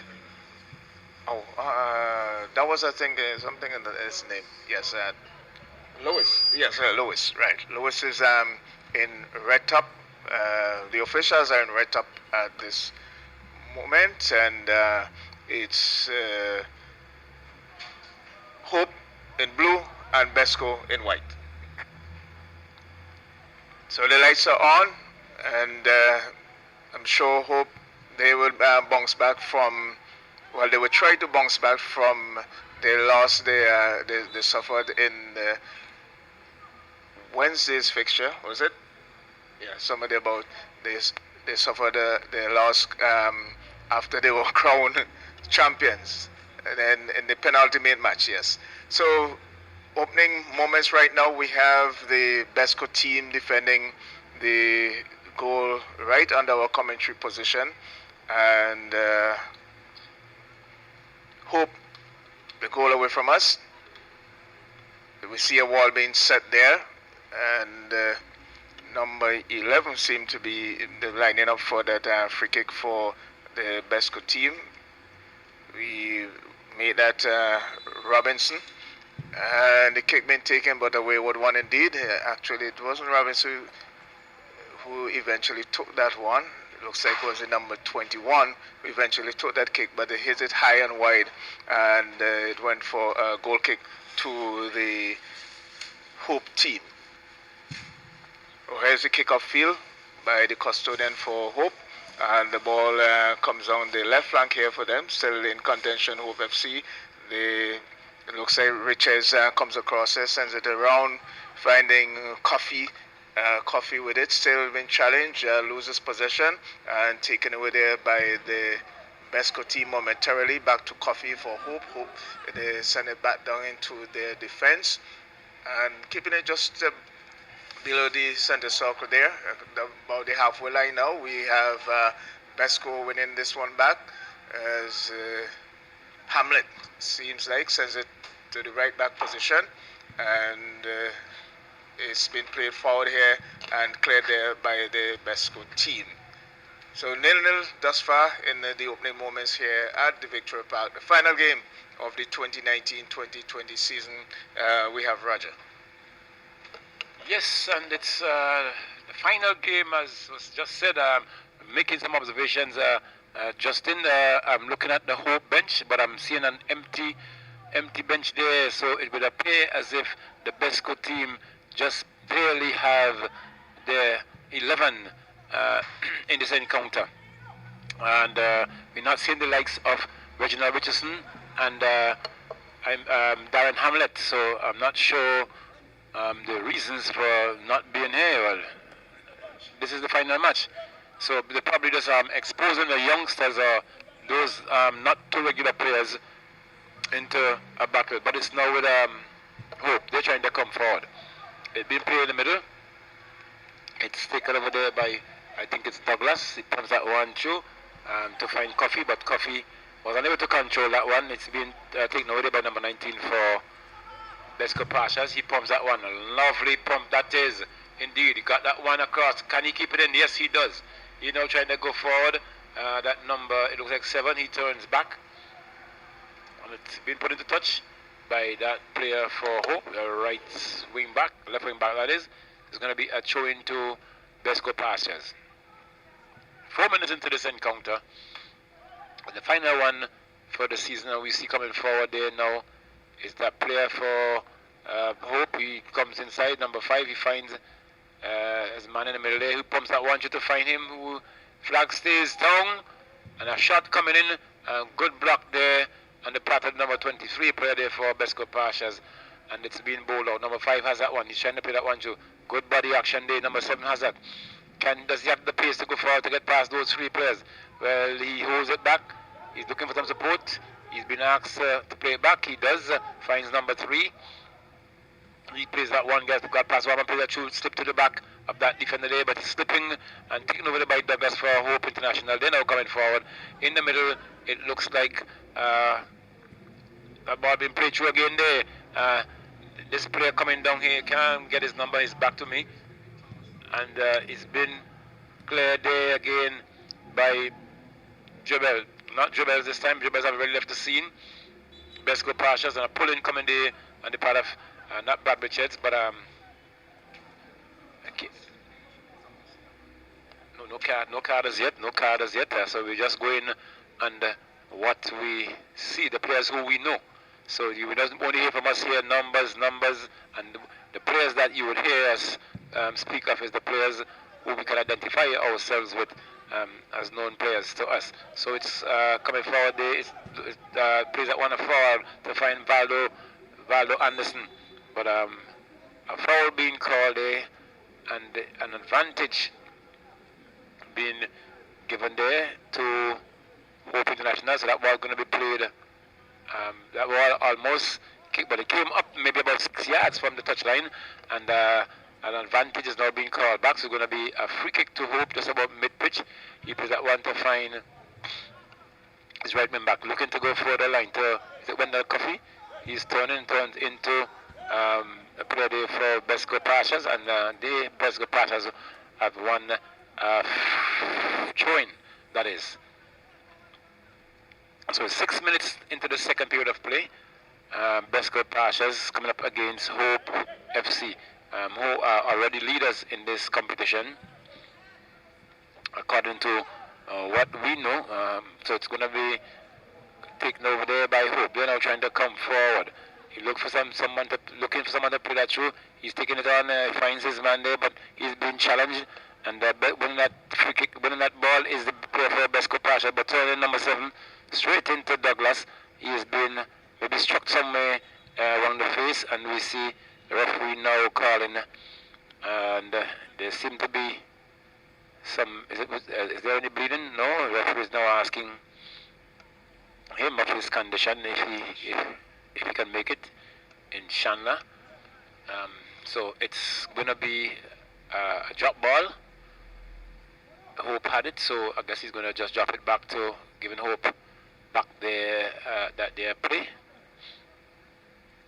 And it's now with Hope. They have turned inside. Long ball. It's been taken over there. Number 19 has it, but played it just behind the back of the advancing player, and he's been taken away. We see a completely changed Hope team here. I think some of the younger players are the players who have not been playing before. They are now on the field of play, so there's a bit of not what we're accustomed to seeing. It's now been played online there. Coffee seems to be offside, but the flag stays down, and it's going to be cleared there by that number 23 player over the touchline, goal line, that is, for a corner. And the corner here to be awarded to Hope FC, and I make it just about the 8 minutes of play. Looks like a much more tame game this evening. We're not seeing the regular players for Besco Pashas and as those two for Hope FC. We recognize Valdo Anderson, we recognize Miller and Millington, we recognize Wendell Coffey, and a few other seasoned players. The keeper is there, and a ball comes across. We see Miller going up, not enough power into that one, and it's still that one fell on the head there of the defense, number 19 for Besco Pashas, and it went into touch over the goal line for another corner to be awarded to Hope International. Wendell Coffey behind that one this time. He pumps again across. Miller going up this time, but that one eludes him, and it's a free kick, a foul being called here against the number 9 player, Anderson. So it's going to be a free kick to Besco Pashas. Besco Pashas taking this one, the keeper it is. He pumps that one downfield, only to us where finds his man. He doesn't control neatly. He still has possession, and a free kick being called here to Besco Pashas against Hope FC. That one being played there, and a goal. We see a goal coming there by Besco Pashas. That one getting under the keeper. It was a mix-up early on in the defense, and that one got under the keeper and was followed up nicely by that player. I'll get a number in a moment when Roxel. Shabel Cunningham. Shabel Cunningham. Yes. Yes, and Shabel Cunningham scoring. That opened the game in the 10th minute of play to Besco Pashas, and we still do not have a card, Roxel, so we're just doing it. Yeah, I just received some corrections, so I'm going to be forwarding that to you in a bit. So John will help you while you go. Yes, so it's kicked off there by Hope International. Would we be seeing Hope going under as they went on in the previous game, having won, declared winners of this tournament? So it's now with Hope. They're trying to come forward. Anderson has that one. Plays it to Coffee. Coffee plays it back to Anderson. Anderson looking for some support. Plays that ball only to as far as his right wing back. He controls. Plays it back into Douglas. Douglas now looking to find someone. Plays it in the middle. That play gets around being dispossessed but has control. Comes through still and now being called back. And it's going to be a free kick to Hope FC. So Hope FC winning another free kick. And we see a free kick now to be taken. It's with Douglas. He's now trying to come to the middle, another foul on and about the same position. So it's another free kick to Hope FC. And we see number 21. Is it Brad Richards? Not sure. I'm not have a card. So it's going to be a free kick to Hope FC. The referee is asking to get it going. Kick taken wayward. That one was climbing higher and higher and higher. As the song said, lift Jesus higher, but this time was lifting the ball higher and higher. Was that kick at the channel? Yeah, it looked more like a home run. Oh. Okay. Yes, so that was Brad. Spotted there by the keeper. Pumped downfield, a big strong lad it is. That was going to fall behind the defender's shoulders. Headed in back there is Miller into the keeper hands, and he's now trying to marshal the force up. Kick downfield. Drop once. Trying to head on to the keeper was that youngster there, but he was able to get a foot onto it, however, and put it into touch for a throw into Hope FC.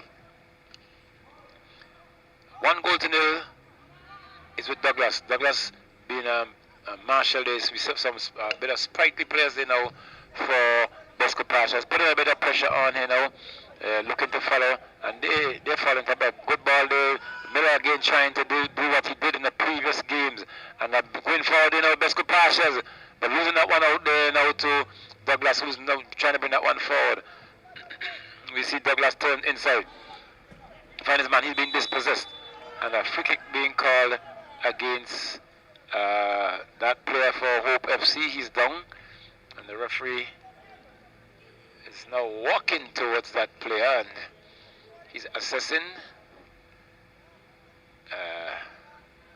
That player gets up. It's going to be a free kick to Hope FC. We see Miller. Is it Miller or Millington? Then that one plays that one to his further back to find his Douglas. Douglas looking to slap that one a little further to his right. That player chooses coming back to Douglas. Douglas controls. He's looking to pump that one forward, but only to as far as the midfield there to Brad Richards. But Brad Richards not having that one. And a bit of foul in there against, I think that was the goal scorer who scored Chandler, that. That was Chandler.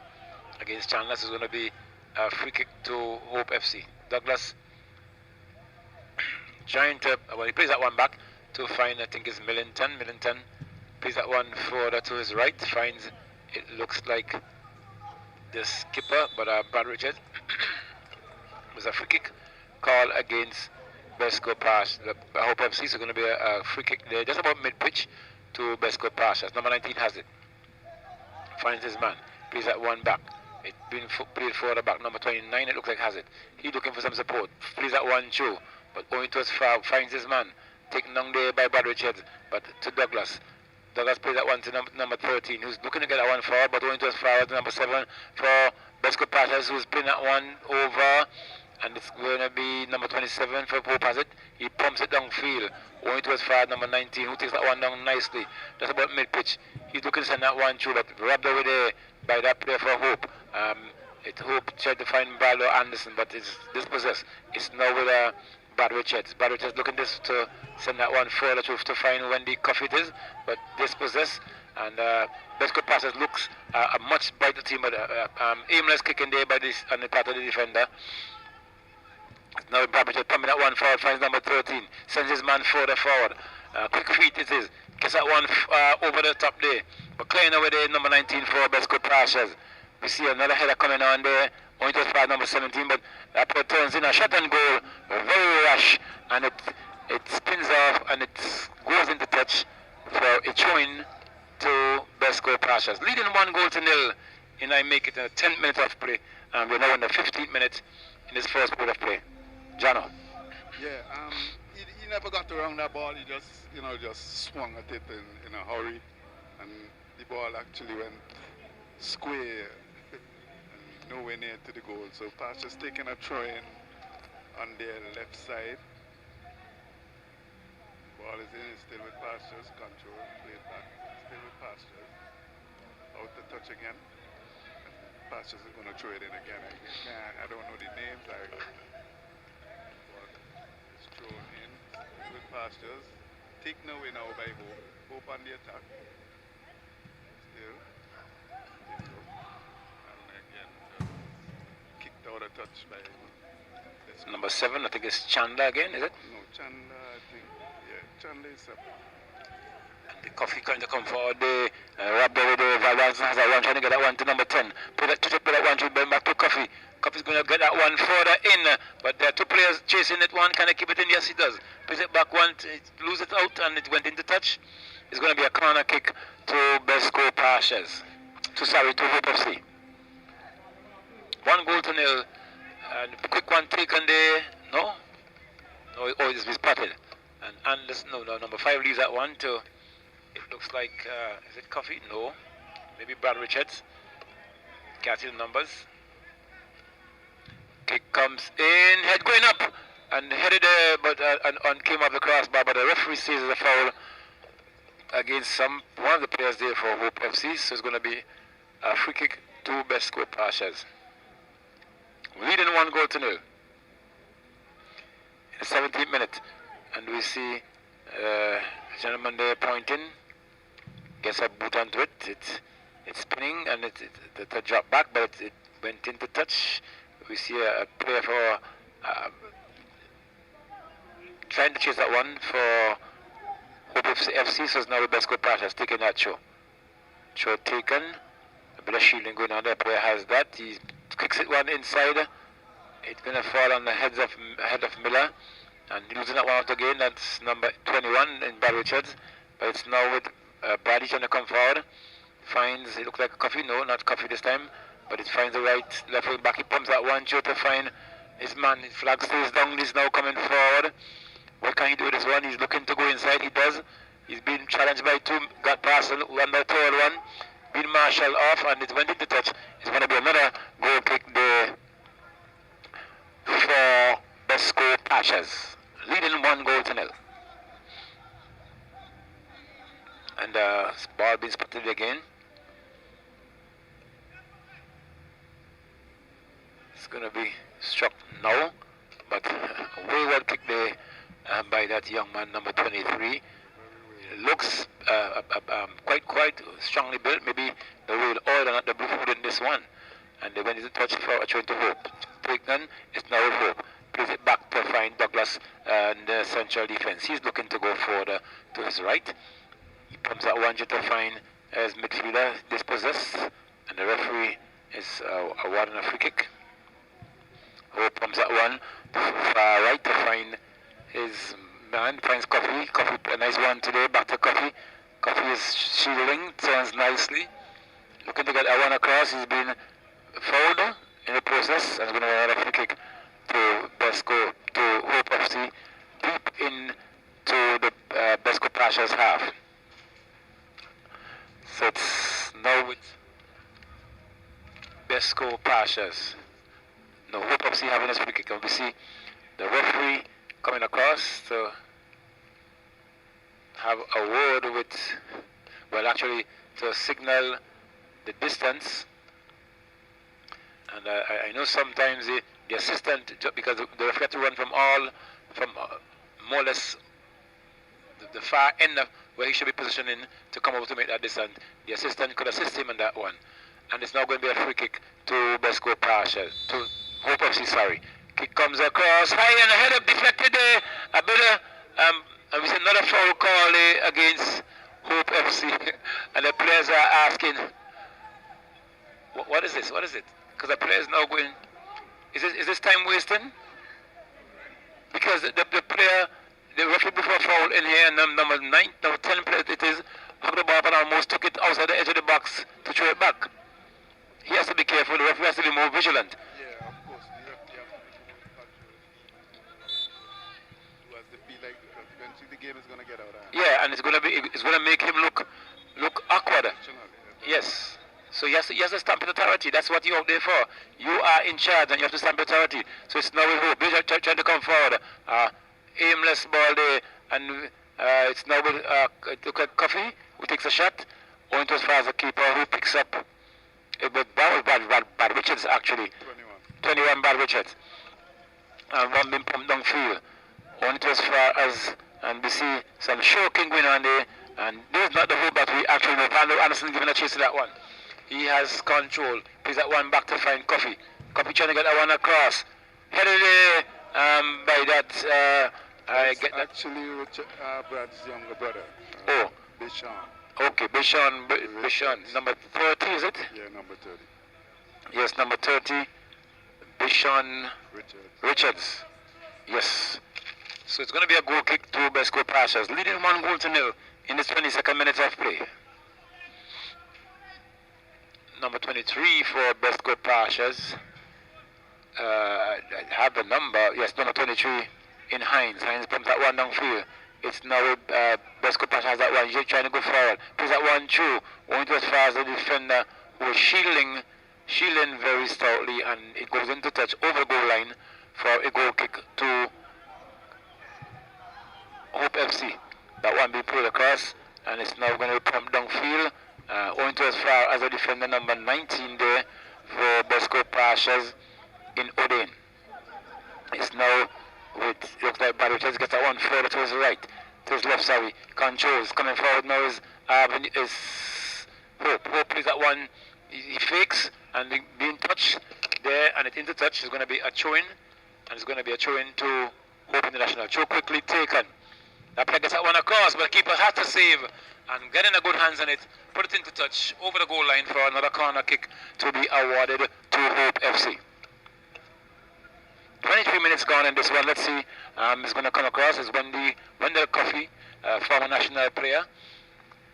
He's waiting on maybe Millington or Miller it is to come up, and one of the taller defenders, Douglas is there as well, comes in, and we see some ducking there between three players there for Hope FC. But taken away there is Besco Pasha. Trying to go forward, but it's now to a player there. Look at Richards for Hope. He plays nicely. Playing between three players, a bit selfish there, and that one being pumped down, free flag stays down. Besco Pasha have another chance. Number 7 has that going forward. He gets past his man, but no, it's been deflected. It's now with Besco Pasha again. He has that one there, that player turns back, looking to bring it right back to his left defender. He now controls. Looking to go to the center. He finds his central defender, who now pumps that one further right. Finds his man. Good football. Gets that one across. Going too far as the keeper who collects and a running motion, and he's now going to get that one forward. 1 goal to nil, Roger, as Besco Pashas, the dethroned defending champions, are playing the current champions as it stands. Yes, well, the champion of champions, you call it one. Yes, so Yeah, it's interesting to note both of them playing with depleted squads.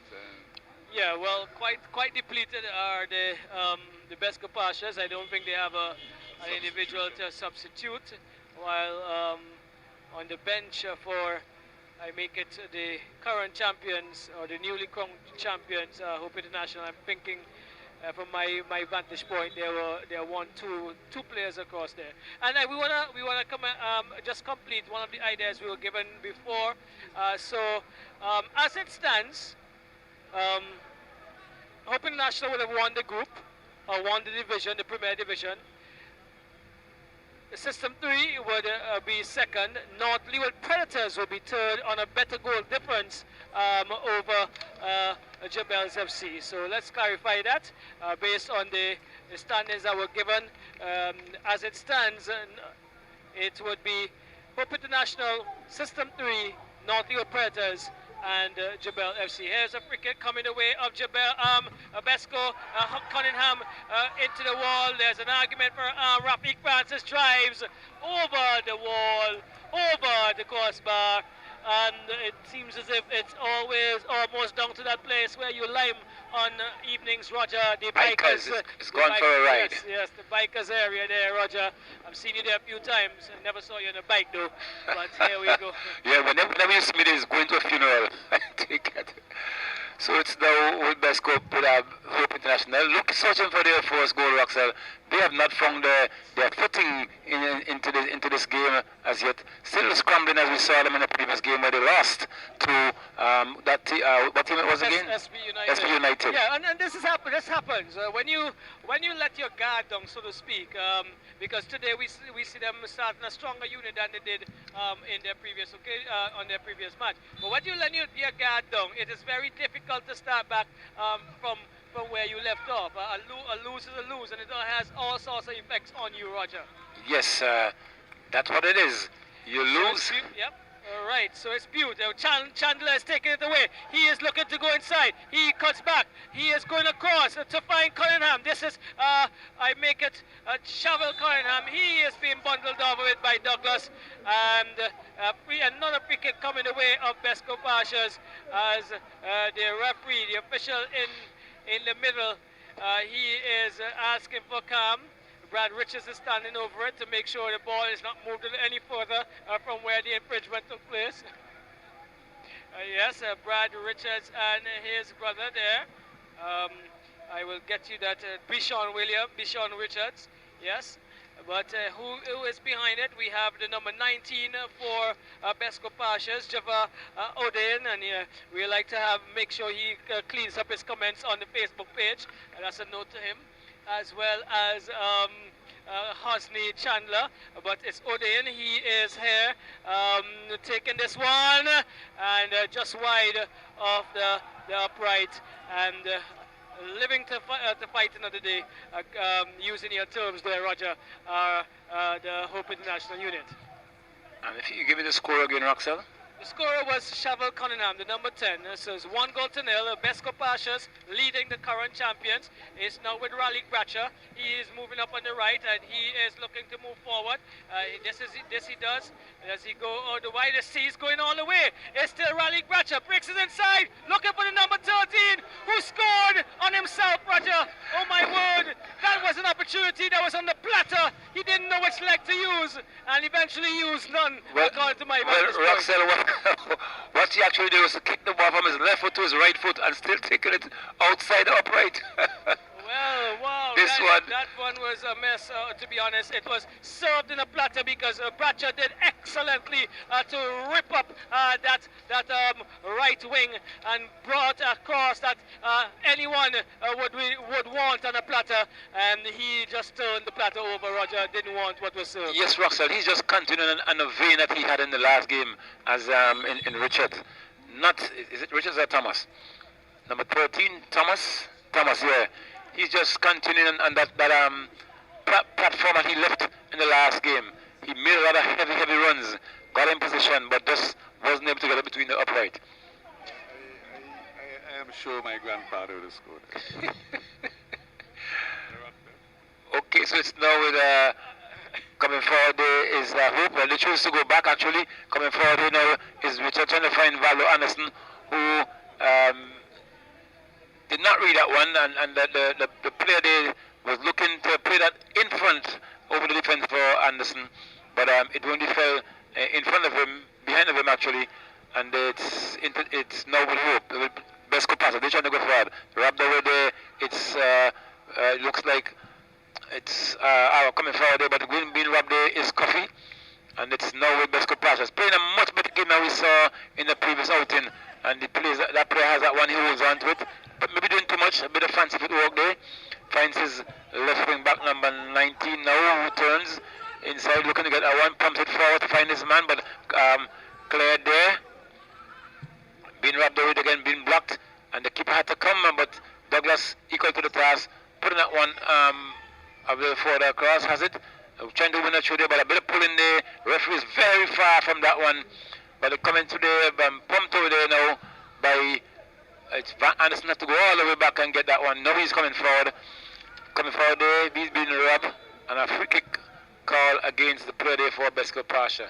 Yes, yes, Roger. So 1-0, and you can give us a time check as we go along. 30 minutes. 30 minutes to go on, and it is going to be a free kick. Well, a drop ball. Don't know reason because I believe it was a foul. No, the referee was anyway. He okay. Dropped it. All right, so here we go. Butte has it for I Make It Hope International. He played it into Bradshaw. Bradshaw was bundled off at it by Curtis Cunningham. So here we go, another free kick. Cunningham has been cautioned, the number 14, Curtis Cunningham. So a free kick coming the way of Hope International. Douglas is behind it. He is leaving it for I Make It Brad Richards, however. And again, Roger, and for those listeners and viewers who are just joining for this encounter, the unconfirmed word is that CONCACAF, with the collaboration with FIFA, they may be postponing the October window of matches in the World Cup qualifiers. And during our sports highlights during the next couple of weeks, you will get an outline as this is one who goes into the area. The keeper came, he didn't collect, but I think there was an infringement according to the referee. Douglas is again asking, as he's been asking for a number of occasions, on a number of occasions previously in the area there, why was well, actually, what happened there, Roxana, when the ball came across, Douglas was challenging the ball, which he did. The keeper now had to come to clear. And unfortunately, Douglas was being penalized, but his eyes were on the ball. He did hit the ball because the ball was within playing distance, and the keeper came up. But in this occasion, what happened, the benefit of the doubt most likely goes to the keeper. Yes, correct. So again, as we were saying in the sports highlights during the next couple of weeks, we will give you some outlines of that protocol document that we've been able to secure from, well, not from CONCACAF, but issued by CONCACAF as it relates to the health protocols that must be put in place across the board for the World Cup qualifiers. And I probably dare say all of the other matches under the auspices of CONCACAF over the next year or so, Roger. Okay, Roxa, at this point we'll pay homage to our sponsors.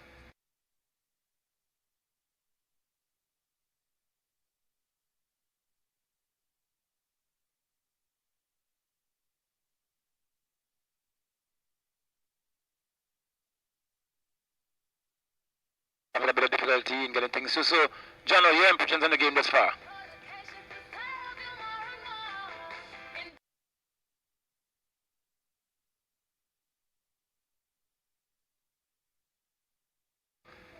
And Roxelle?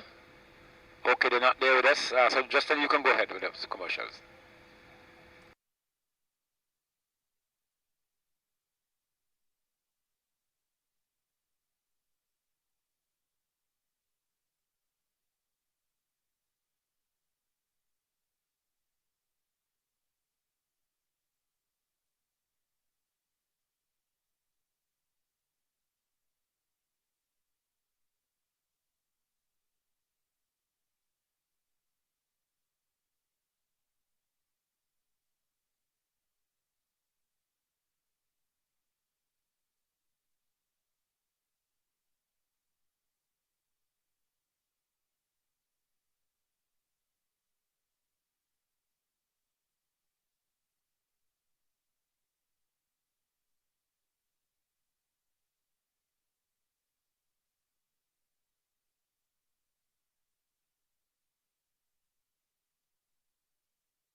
coming here. It's now with Besco pass at the deflection. It goes wide. It looks like Coffee is keeping this one in for International. He plays that one back to Batcher. Batcher plays that one for the interfine. Anderson now. Anderson back, and this can be a goal. Anderson has equalized. Anderson has equalized, and we see number 7 there approaching the referee with some serious questions there, and some angry players there now. The players for Besco Pastures, Roxel. Is this the kind of game that we want to see here? Well, Roger, we're gonna have to take it from you because you're actually closer to the action than us. We far away. All we see was like a little bungalow behind it. But in all honesty, where is the Besco Pastures defense? Yeah, it was a fair play actually. Nothing went wrong there. But I do not see what their arguments, and they had more players behind there than attackers. But it's now with Besco Pastures. They're now trying to go for number 17 has it. He plays that one to find his man on the right. Loses that to that defender there for Hope. It's now a good one today. He plays that one forward to find, it looks like number 13 again. He's now trying to come through. Kicks that one to goal again. Trying a bit too hard. There are players, number 8 and number 9 in Baldo Anderson, and when the Coffee was coming towards that one, and he chose to strike the goal on that part, and it's not Besco Pastures. Taking that one forward, they making a counter attack. Douglas trying to clear that one.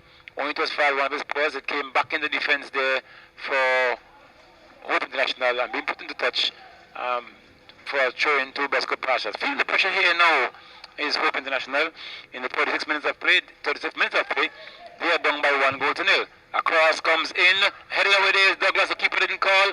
Does have to make a second go at it, and it's only as far as it looks like Chandler. He has one, got past two, but been blocked there, and the keeper had to save this time again.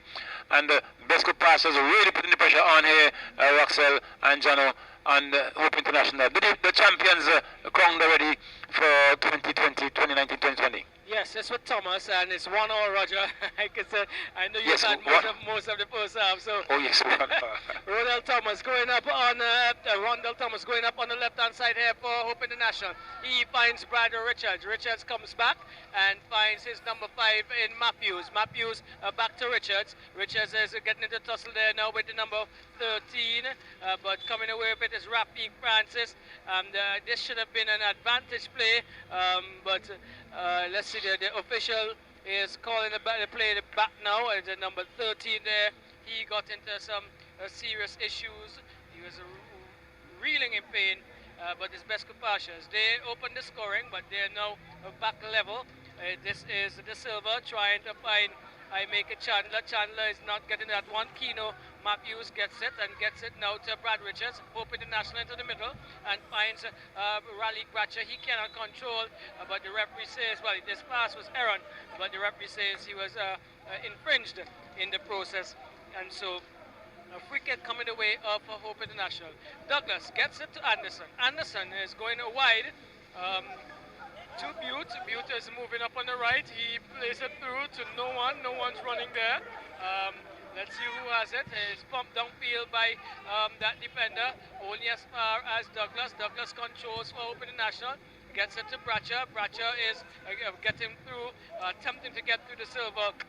Comes off of the Silver and goes into touch for throw-in. 1 goal apiece, and we are deep into the first half of this, the final game of the 2019-2020 season. It is I Make It Coffee. He is being brought down. I will have to find a number of that player because it's very, very far from us.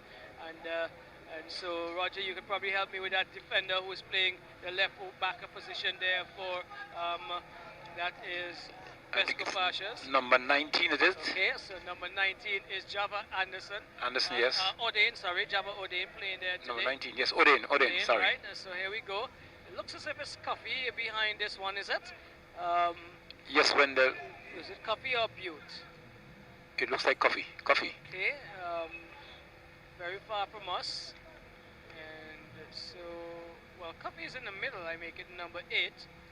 So it's...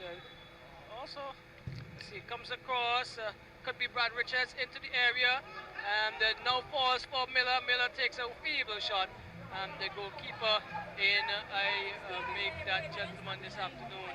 Well, I'll have to get your number, that name, Roger. Matthews, is it? He controls. So this is